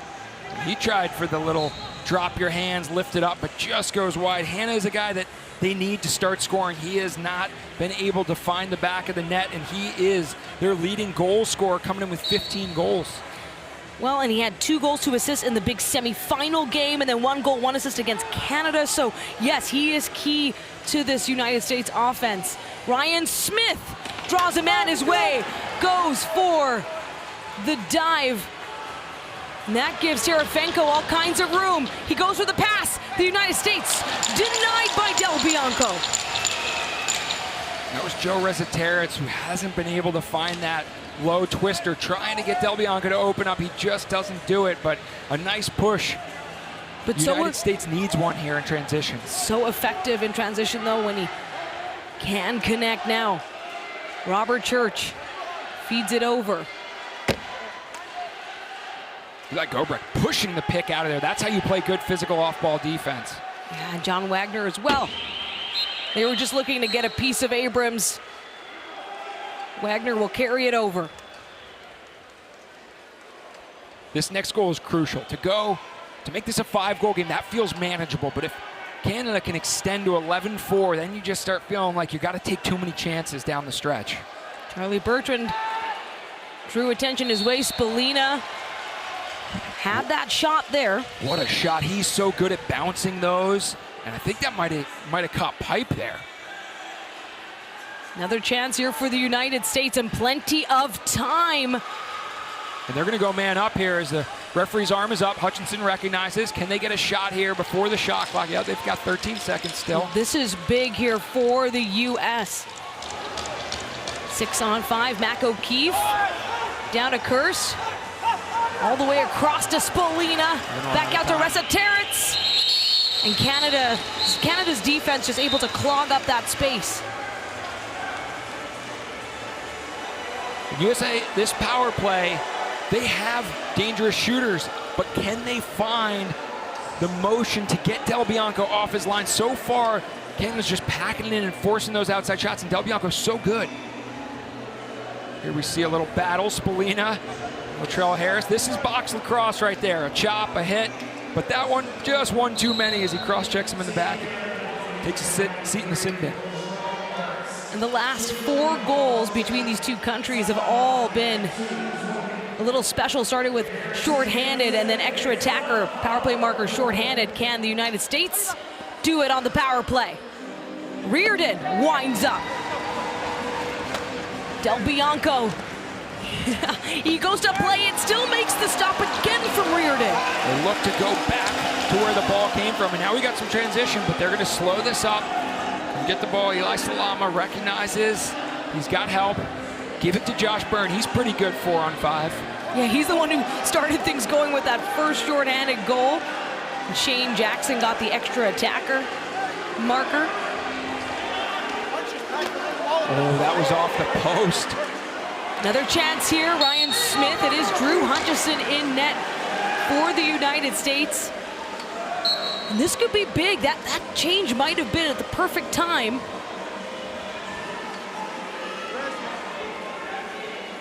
As the time begins to wind down here in the 3rd quarter, still plenty of time in this gold medal game. The United States with the man advantage. Resetarits to back out. And they score! Joey Spalina! On the power play for the United States, and we've cut the lead in half. Joey on the spot. He brings that power play up to 50%. with just the patience and poise of a grizzled veteran. He fakes the shot, tucks it underneath, and look at that. That's the example I mentioned of stick has eyes, right? He can't see anything because Steve Priolo is in his line of sight, but he reaches over Priolo's shoulder. The ball reaches over Del Bianco's shoulder, and it tucks in under that upper 90. That's a pretty big goal if the U.S. can get one more here. But just as quickly, Dane Smith puts it on Hutchison. No 5-hole open there. 45 seconds to go to close out the third quarter in the United States. With some big goals to get moving, just absolutely bulldozed Connor Kirst. He had the opening, he tried to take it, but Zach Currier, one of the fastest human beings on the planet, with a trail check, and then he takes a shoulder directly to the chops as he's losing that ball. Yeah, just a momentum stopper. 20 seconds left here in the third. Canada would love to separate a little bit some more. Josh Byrne is looking to feed it to Smith. Up in the air is Terefenko. 5 seconds to go, and they're coming off the bench with speed. They're gonna run out of time here. Hannah and Resetarits, they have been denied by the buzzer a number of times, but the United States able to claw back here towards the end of the third quarter and at least cut that lead in half. Canada still with a 10-5 lead as we get set for the fourth quarter in this men's gold medal game of the 2024 World Lacrosse Box Championships.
Welcome back to the Adirondack Bank Center here in Utica, New York. I'm Mitch Belisle with Daniela Ponticelli.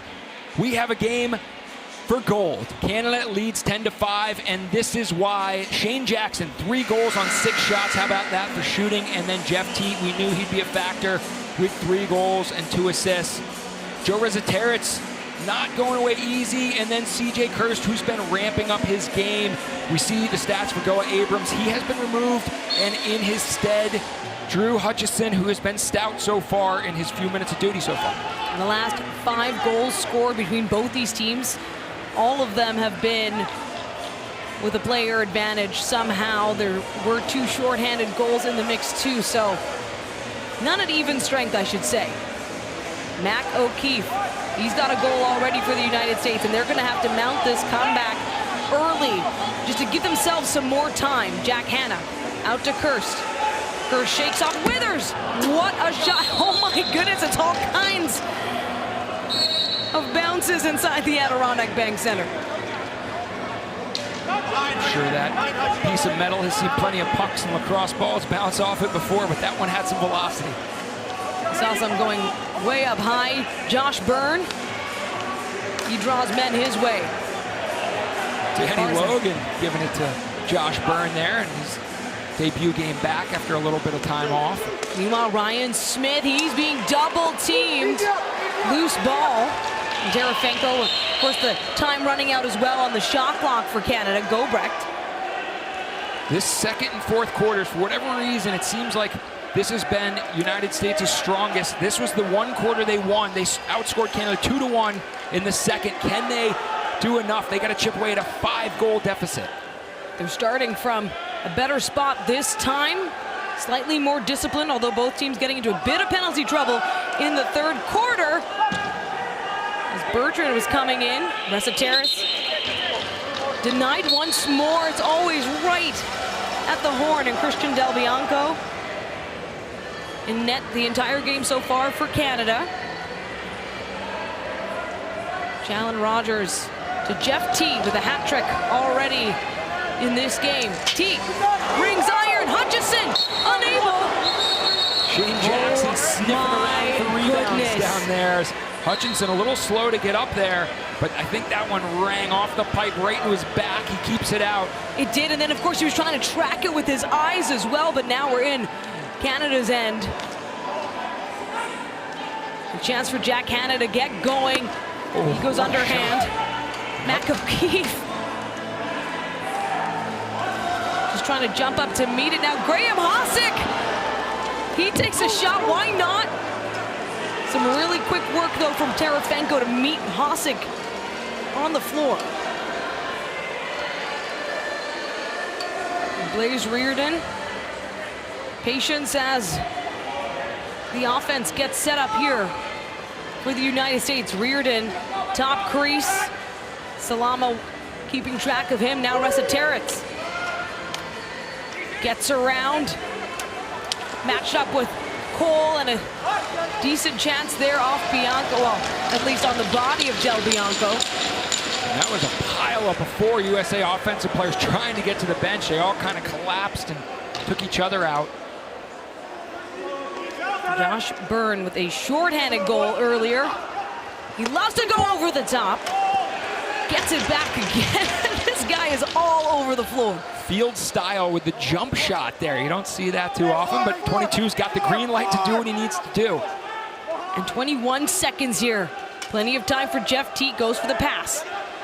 Draws everyone his way.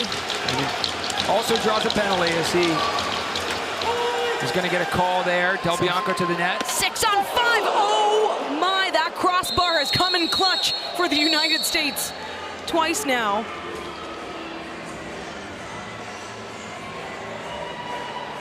What power on that Josh Byrne shot as he is chirping. We're going to call a hold there on John Wagner, so he'll sit in the box. And down 5, it's tough because you got to take some chances here. But you see, he's just got an absolute bear hug down there on Jeff Teat, and then he gave him a good whack for good measure at the end of that. We cut away just before, but Jeff Teat didn't like the slash as much as he liked the hold there. Josh Byrne, of course, one of 5 Buffalo Bandits in this game, 4 of them on the Canadian side. Byrne to Dane Smith. Patience from Robert Church out to Shane Jackson. Back to Byrne. Draws everyone's attention, but a loose ball, and that's a big pickup here for the United States. And Dylan Robinson's going to put on the speed. Looks back. Latrell Harris chasing him down. Joel White. Yeah, I like this opportunity to pull it out. As much as shorthanded goals are tough, when you've got Jack Hanna and when you've got CJ Kirsch that are able to take their defenders all the way to the boards, they can often make that double team get in its own way and get good shot opportunities. So they'll try to do that. Just 5 seconds to go. Can they get the shot on Del Bianco? Spin move. Big save. What an opportunity to split between those D and get that shot off, but Del Bianco, wise to it, drops down, makes a beautiful butterfly save, as we've seen him do so many times tonight. Jalen Rogers to Shane Jackson. Still 5 on 4 for Canada. And they'll cycle it around, take their time. They've got that 8 seconds now. Dane Smith, he's going to find his lane, and on target. Dane Smith for Canada on the power play. He was a guy who we said had been distributing and not scoring. Well, he wants to get in on the action there. What a take. This is a play you draw up for every level. You got the two bottom players. They come up and they set double seals. They're trying to, it's the Red Sea. They're trying to part the Red Sea for Dane Smith. It breaks down a little bit, but you see Shane Jackson so emotional as he creates enough space for Dane Smith to get a clean shot, and what a shot it was. A big goal for Canada. I mean, they've already established that lead early on in the second half, having just a 1-goal lead coming into the third quarter. Now here in the fourth, back up 6 goals on the United States, and now just smothering Nardella, not allowing him to get anywhere. And right as the United States was, they're still going to need to mount this comeback. Jeff Teague to Jackson, just out of reach. Smith picks it up far side. Strong pressure from Tim Edwards. Berg to Dane Smith. Now Ryan Smith. Yeah, expect these Canadian possessions to last the full 30 here as Joel White will take a run. Joel White, and it's up. Del Bianco just getting in there. Christian Del Bianco, a longtime fixture of the Calgary Roughnecks, now the only player on the Canadian roster not actively signed to an NLL roster. CJ Kirst with the swim move. Plenty of time here for the United States. Spallina. Such hard shots from Joey Spallina. Joe Resetarits has the middle over the top that time. Del Bianco with the thigh save, using that quad to keep that one out. He is using any part and every part of his body. He has looked spectacular tonight. Even when the United States felt like they were getting close, he has been all over it. Jakowski winning that battle with Logan. Still gives Canada some time in the offensive zone here. Spallina, no, check that, Josh Byrne rather. Just 2 incredible scores wearing number 22. And we've got a penalty on the way. A rowdy fourth quarter at that. Canada now with an 11-5 lead in the gold medal game. First time the United States men have been to a final. Can they mount a comeback? Just under 8 minutes left in the fourth quarter. You're watching the 2024 World Lacrosse Box Championships.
Time now for the uncommon fit goals, yes, goals of the gold medal game.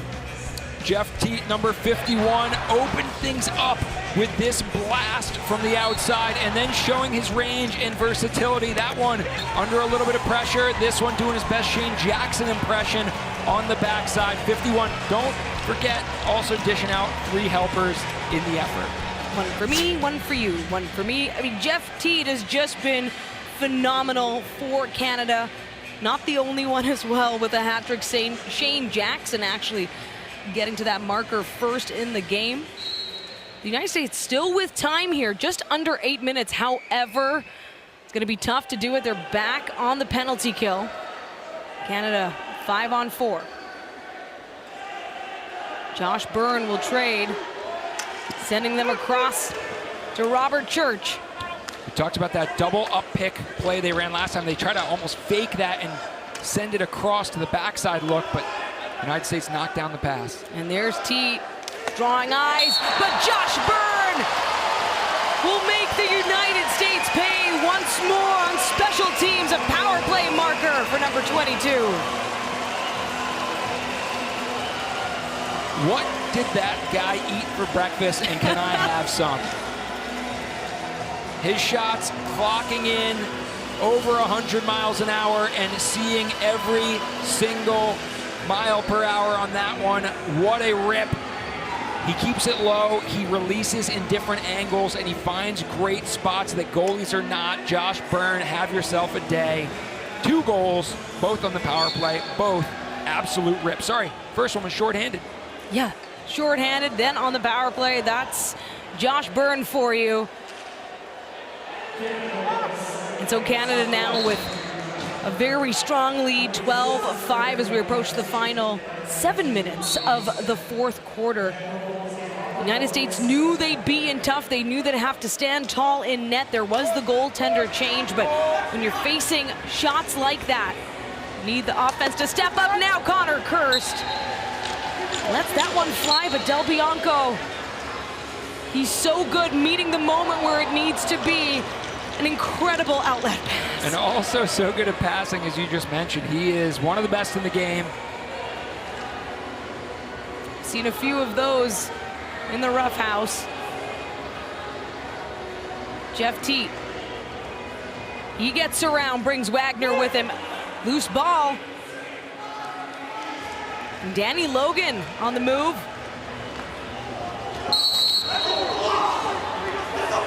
And they're going to call Connor Kirst for a moving pick there as he ran over. We got action the other way. It's Bobby Ballgame with the 13th goal for Canada. So much up and down action. We're seeing what's going on this end. Canada's pushing the pace in transition, or as we call it, reverse transition, and they are rolling towards the gold. Robert Church came in today with a mission, go home world champion, and also put up goals like this. Why not? All eyes the other way, plenty of distraction. Shane Jackson giving some love to his line mates. Robert Church helped by Graham Hosick. Zach Currier now. Daniela, we've seen crazier things. The NLL, box lacrosse, goals can come in bunches. That is absolutely for sure. In fact, Canada scored 6 in 9 minutes in that big run they had in the 3rd quarter. But with 6 minutes left, can the United States chip away at this 8 goals? They got to do it one at a time. One at a time. They got to get going now. Terefenko is going to bring it low, and Spalina, of course, they're going to look to him as well. That was O'Keefe, I think, and he just missed it. I liked that look there for O'Keefe. Those 77s looking awful close to the 22s. Yeah, O'Keefe already with a goal as well in this game. That was an important one early on. Now Spalina at the top. They've got They'll the extra cycle attacker. it through Spalina, and it's just wide that time. It's not just a matter of getting the offense going, it's making Christian Del Bianco, it's making him move. Yeah, they've got to get him going side to side. They'll have an opportunity here on the power play as Steve Priolo gets marched to the box. They're going to call a push from behind there, as you see our crew chief with the telltale sign, 2 hands, just like it sounds like, a push from behind. Yep. Oh, and into another Canadian player at that, so the United States power play will get to work. Can this be the spark? Just over 5 minutes here. Joe Resetarits comes in, scores right away. No time wasted for the United States on the power play. And time is something that is not on their side, but that's why this quick strike is so important as they take advantage. Resetarits, he's been shooting a lot and just hasn't seemed to find a way to break through the spell of Christian Del Bianco. How about that pick by Jack Hanna? And then he waits out Matt Gilray. Matt Gilray tries to block the shot. He actually uses both he and the second defender screens and reaches around to rip that thing far side. The United States now 2 for 3 on the power play. Yes, that was only Canada's third penalty of the game. Meanwhile, the United States did get into a bit of trouble. Certainly didn't help things when they were trailing earlier, and Canada was able to get some power play markers themselves. And the narrative, of course, coming into this is you have Canada, a team that's never been beat in box lacrosse on this stage. Whether it's pool play, whether it's playoffs, whether, of course, it's the final that they have claimed every single time. So the United States need Jack Hanna. And that's going to be a penalty as Connor Kirst reaches in and checks the player, which is Zach Currier inside. You're protected by that cylinder coming off the crease. And Mitch Desnew able to swim, move, and of course just keep some possession, chew up some time, as Christian Del Bianco had already made it back to Canada's bench for a 6-on-5, but well, the United States is going to get a little bit of a gift here. They're going to call Mitch Desnew at the very end of that play. He gave a shot to Danny Logan with a cross check, but it's Connor Kirst for 2 minutes for a slash. Here you see started there, yeah, number 44. Zach Currier's got possession. You see him say, he can't do that. That's not allowed. But then Mitch Desnew, as he was transitioning up, was feeling the heat and gave a little bit of a whack because he got that last penalty. The ball will stay with the U.S., and we're going to play 4-on-4 here because they weren't coincidental minors. They're separate penalties. Okay, so this is a big opportunity, as Mitch stated. Incorrect. 5-on-5. They were coincidental penalties because they happened on the same play.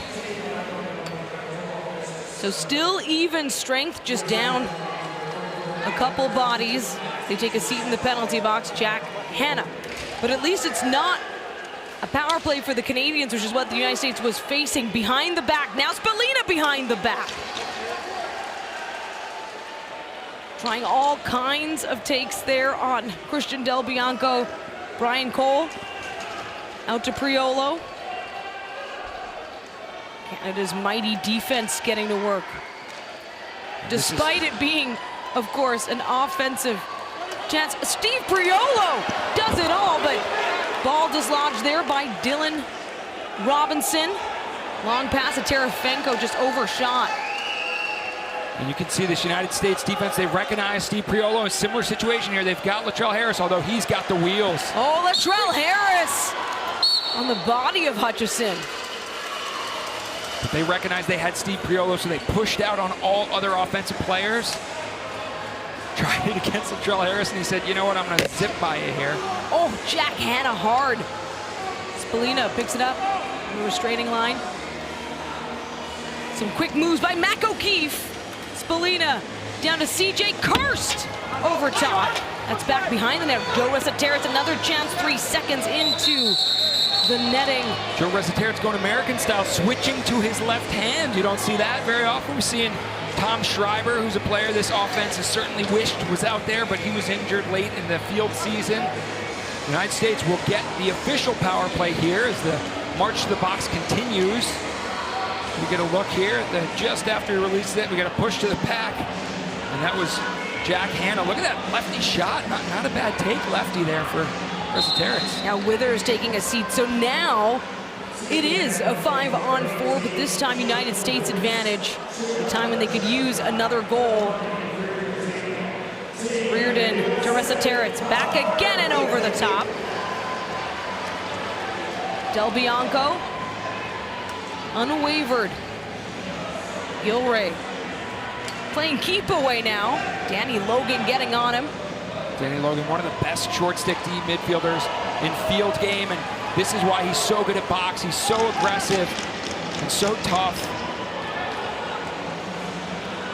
Tim Edwards just reading the situation well. 2:30 to go in the gold medal game, and Canada has a mighty lead. Daniel, you wonder how much did this Canadian team, you know, they saw the result, and what a shot there by Joe Resetarits. He's not going down without a fight. No, he is doing this comeback. He's mounting it by himself. A power play marker from Joe Resetarits. His second in a row.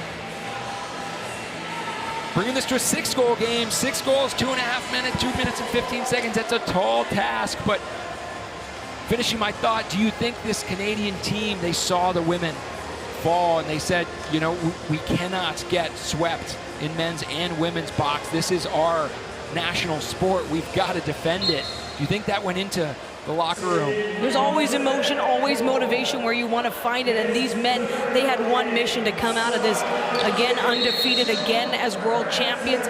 But this time, though, facing a different opponent in the final, and that can certainly change things up, especially when it was so close in that pool play meeting. To think just a 4-goal game at the end of it, just over 2 minutes left. The scoring in bunches, that's what Canada is so dangerous with.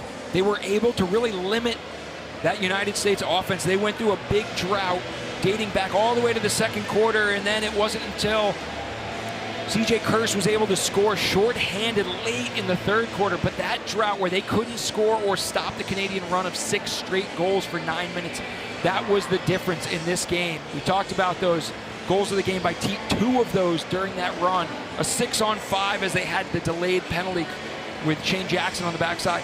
That 6-goal run was the difference in this game, and we can see now still separates these teams by 6 goals. Yeah, to me, it's the symmetry as well from what we saw in the pool play game on Tuesday. It's hard to not harken back to that. It's that separation in the second half. Also a 6-goal run that put Canada in a great space. And of course, the United States did start climbing and trying to mount that comeback. Spalina and Resetarits, they'll take it around O'Keefe, but then you get moments like this. Matt Gilray had the wide open net, but he's just going to take this thing out, or is he? Is he? Step back. It is an empty net there as Drew Hutchison runs back. Josh Byrne keeping it away from Ethan O'Connor. They're just going to try to run out all 30 seconds of these possessions and roll it in the corner or take one final shot. See if they can't get a quick reset. Make that John Wagner providing all of that pressure on Josh Byrne, and Drew Hutchison again running to the bench as they can get a 6th. He's getting his on the floor, yeah. Money's worth on sprints here. At the end of this game, he'll take a few trips back and forth, I'm sure. 6-on-5, the United States looking to finish strong here in their first ever final, but we are now. I thought maybe Christian go for the goalie goal. Brian Cole spins around as Dane Smith, and they're just going to step back. It's a 13-7 lead for Canada as the time working in their favor. 35 seconds now to a win. It's what they came for. They made the business trip to Utica, New York. The United States already making history, just being in their first ever final, getting a semifinal win, starting with a first ever win over the Haudenosaunee. Danielle, to your point, you never want to settle for moral victories, but the United States, their first ever silver, but how about Canada continuing their run? Canada stays golden. 6-time World Lacrosse Box Champions, for the first time defeating their American rivals. A 13-7 finish for gold. A celebration all around Christian Del Bianco, who of course helped backstop this powerhouse team to remain undefeated in this event. Didn't just help. Christian Del Bianco was electric. 51 shots on goal with an 88 save percentage. He really, when they needed him most, he made the big save, the big stop. He kept Canada in the lead in that first half.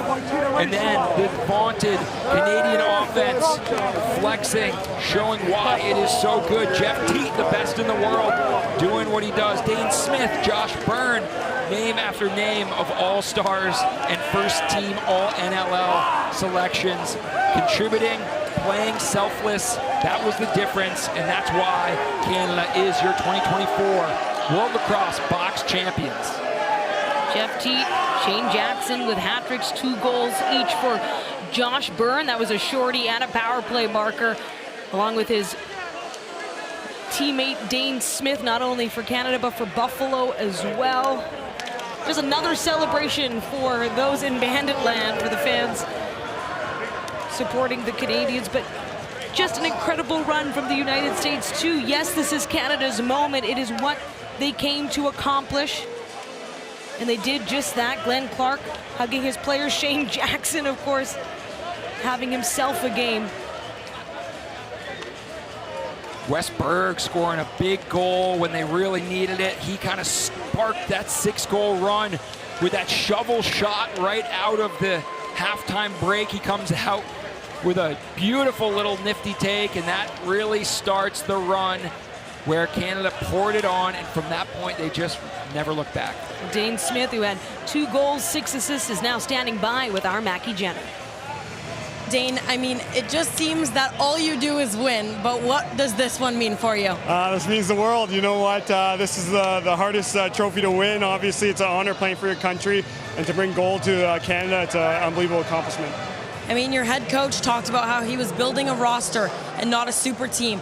I mean, this group of guys was able to do something once again for this country. Yeah, you know what? We got to put our talent aside and kind of work together as a family. We came together these past 11-plus days, and we're champions, and it feels great. Again, the U.S. tried to creep back in. We talked about kind of that last-second effort that you had. What was it that allowed you to give that last gear? Again, sticking to the game plan. They played unbelievable in the first half. We knew we stuck to the game plan, playing our game. We know we could stick with them, and we stuck another gear to it. Well, congratulations. Champion of the world you are, Dane Smith. Thank you so much. Congrats, and back to you guys. Thank you so much, Mackie Jenner. And Dane Smith having himself not only an epic day, an epic moment, but a fantastic week when you consider it all kicked off with his own wedding. And then he comes here and gets the job done. Yeah, we won't hold it against him. He missed the first night because he was getting married. But talk about an event for Dane Smith. He is a newlywed. He is a world champ. He is an NLL champ. He is a Man Cup champ. Mackie said it best. And before that, it was DJ Khaled. All he does is win, win, win. Just remarkable stuff from the Canadians, delivering. We did not quite know what to expect given that pool play matchup. This was the first time ever that the United States and Canada were able to meet again at this sort of pivotal point. The very final game, first time ever for the men's side. And now we'll head back down to our Mackie Jenner, who's standing by with Canada's head coach, Glenn Clark.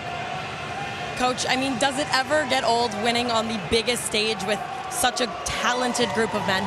No, it really doesn't. And I mean, I love the fact that the gap is closing internationally. I mean, the score's not indicative of what they put us through and how this game went. So congratulations to the U.S. They were a worthy opponent and gave us all we could handle.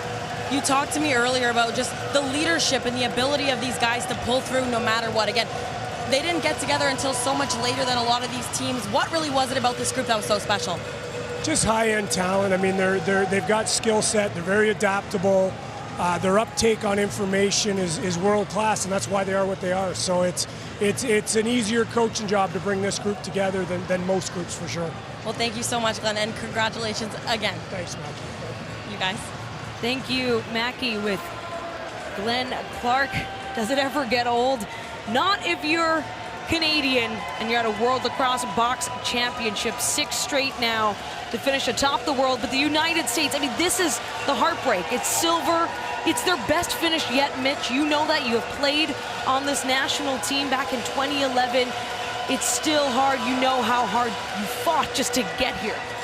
It was a battle, and Coach Clark, just the epitome of class, talking about this United States roster and how far they've come already and what they put the Canadian players through. You saw Steve Priola with the 3-for-3. He's going with the Manor, the NLL, and the World Championships. But the thing, he talked about the skill of this team. How about the leadership on this group? 12 of these players are either captains or assistant captains on their NLL teams, and it's even more when you consider their Man Cup team, so or MSL teams. So this is really a group of leaders that is, you can have a super team, but if they're selfish, there's only one ball. This group's so selfless, all willing to do their roles, and you saw that in how they put together the game plan to take down the United States today. All smile, Smith and Priola. Priola going home with a little souvenir on his forehead, by the way, courtesy of the United States in that pool play game. Also classy, of course, of Canada to just, they had an empty net, but you're not going to take it. You have the lead. It's well-established. Time very much in your favor to close out the game for a 13-7 finish. It was the United States women who first made it to a World Lacrosse Box Championship final just by merit of when their semifinal game played out. But then the United States men crossing the first ever threshold of getting past the semifinal round to get to this final. The U.S. women were able to claim that inaugural world title earlier today. And the USA men will finish with silver. Latrell Harris in Canada, they're just hugging it out. It's just such a big moment, because you know when you're coming in ranked #1, yes, you are the team everyone is looking to beat, but not only that, the expectation, the bar is so high. You need to make it to this game. You need to be in the final. Game 133 of 133. Woo! Impressive stuff in this combined tournament. Yes, that's with the women and the men's games. Heavy lies the crown, Daniela, and there certainly were plenty of teams looking to knock it off Canada. The United States feeling like this might have been close to their best shot of doing it thus far, but they've got 4 more years to continue to develop until the next World Lacrosse Box Championships, and you better believe that by that time there's going to be even more Americans in the NLL, even more Americans that have box experience dating back to middle school and high school, and that gap is going to continue to close, and these teams will battle in the future. Presented by Bob DeMarco and Steph Michelson. We now invite Bob and Steph to award the silver medals of the 2024 World Lacrosse Men's Box Championships to the members of Team USA.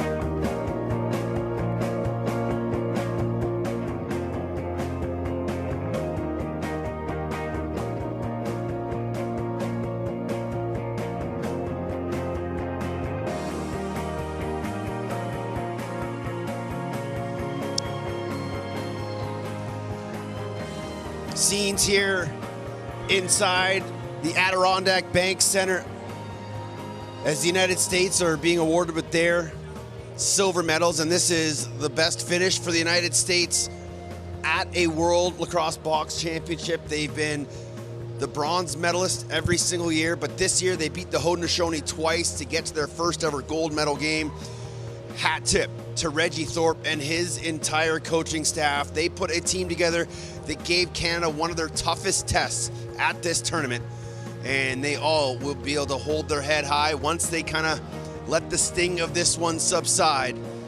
But as Mitch and Daniela were talking about, this is a team that needs to be very proud of all they've accomplished as they continue to close the gap with the Canadians. And you look at the youth of this team and some of the players that are on this group, from TJ Camizio to the Kirst brothers, Joey Spallina, Danny Logan. Then you look at the veterans, Joe Rezateritz, Blaze Reardon, Joel White, Ethan O'Connor. This team is going to be dangerous for a lot of years, but more importantly, what this team has done on a world stage for the future of American box lacrosse. We will start to see more kids playing not only with U.S. Box, not only in the NCBS, but going north to play in the Canadian Junior Leagues to gain that vital box experience that they have sorely been lacking over the last decade or so. But Joey Spalina's gone north. Casey Powell started the trend. Guys like Chris Panos, who have gone north of the border. The future is bright for American lacrosse, and this is just an unbelievable, unfortunate ending, but an unbelievable moment for the Americans. Box Championship to the members of Team Canada.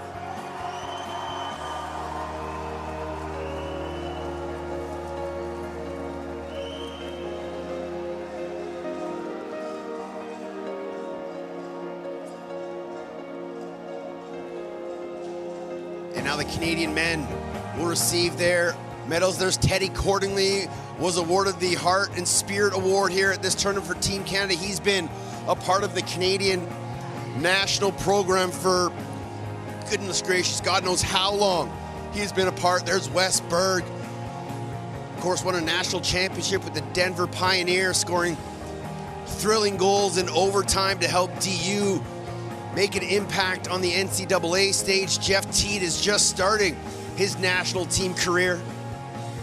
He had a phenomenal game here tonight with 3 goals, including a power play marker on 5-on-3. There's Dylan Ward, who's been a mainstay between the pipes. This might be his last time putting on a Team Canada jersey at the box stage. There's Robert Church, Eli Salama, guys who have won NLL titles, Minto Cups, Man Cups, and now they can call themselves world champions.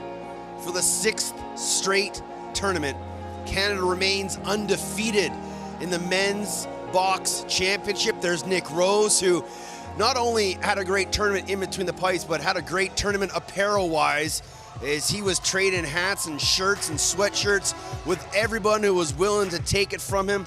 And he has a brand new gold medal to go along with it. Mitch DeSnew, who will take a gold medal home along with his sister Katie, who will proudly bring home a gold medal for Canada. And they're the 2 Buffalo Bandits, Josh Byrne and Dane Smith, who just continue to win. Dane Smith, not only world champion, Minto Cup champion, NLL champion. And there's the orchestrator of it all, Ed Como, Mike McKay, Kurt Malosky,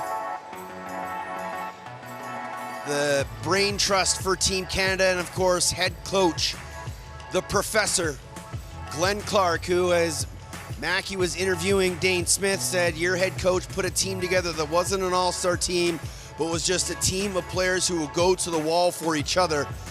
And that is exactly what they did over these past 10 days. It has been an incredible run for Team Canada, an incredible tournament for the national program overall. And at the end of the day, Team Canada just too good, too deep for the Americans to handle. But this was as good of a lacrosse game as you will see at any level. It was a 6-goal run in the 3rd quarter that opened this game up wide. 6 goals in about 9 minutes. It was 4-3 at halftime, remember. That's how close this game was after the first 30 minutes. But Canada will outscore the Americans 9-4 in the second half to earn their 6th gold medal. And now, we invite you to please rise, if you are able to do so for the national anthem of Team Canada.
we now direct your attention to in front of Canada's bench as we welcome World Lacrosse President Sue Redfern and former World Lacrosse President Stan Cockerton to present the 2024 World Lacrosse Men's Box Championship Trophy, the Cockerton Trophy. We now invite the captain of Team Canada, Dane Smith, to receive the 2024 World Lacrosse Men's Box Championship Trophy, the Cockerton Trophy.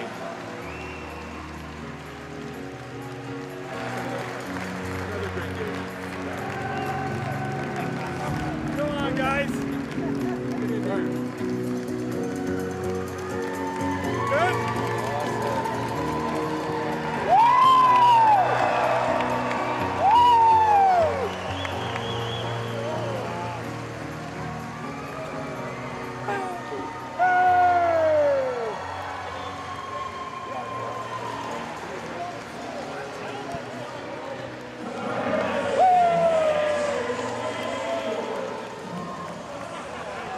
Scenes here inside the Adirondack Bank Center as the Canadians lift the Cockerton Trophy, named after Stan Cockerton, the former president of World Lacrosse and a Canadian icon.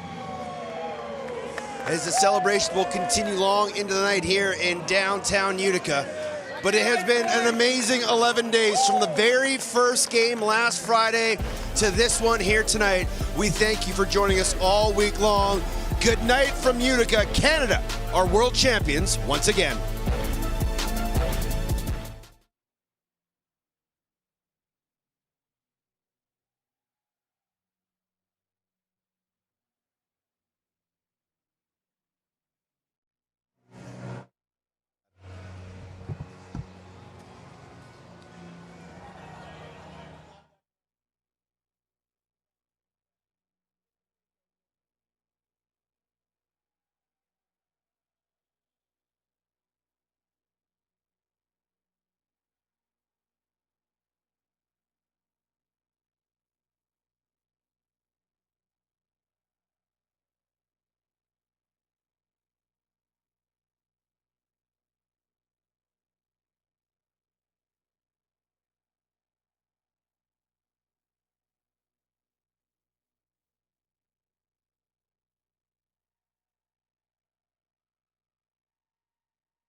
There's Ian McKay with the championship trophy. He also won one with the Buffalo Bandits, so he's had himself a heck of a summer. And there's Nick Rose, the backstop for the Toronto Rock.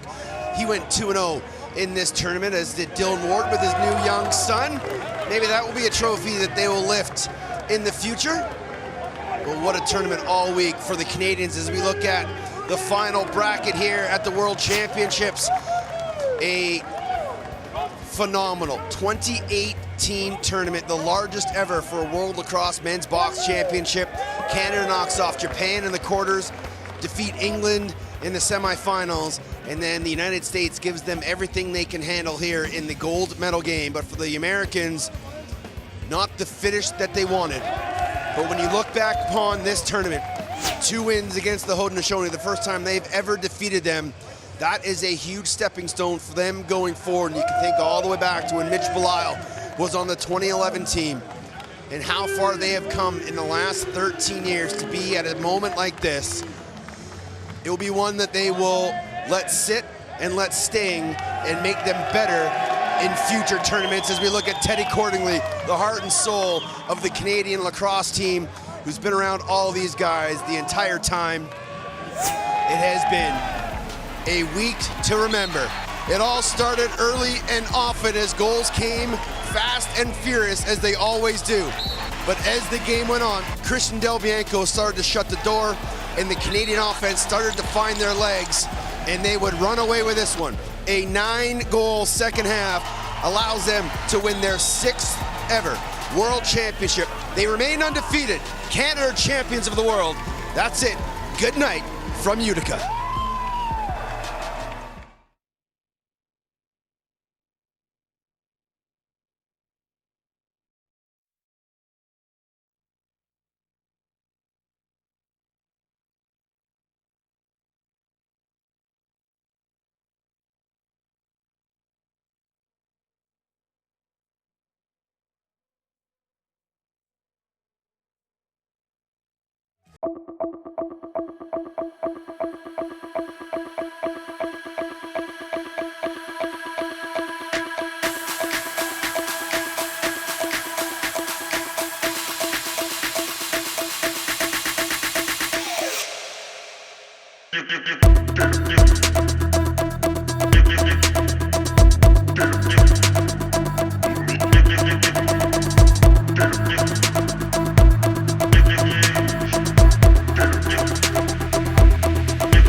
After an incredible 10 days of competition, 133 games played, and history made in Utica and Oneida, the 2024 World Lacrosse Box Championships will be a memorable celebration for our global game, and we thank you, the fans, for being part of this experience.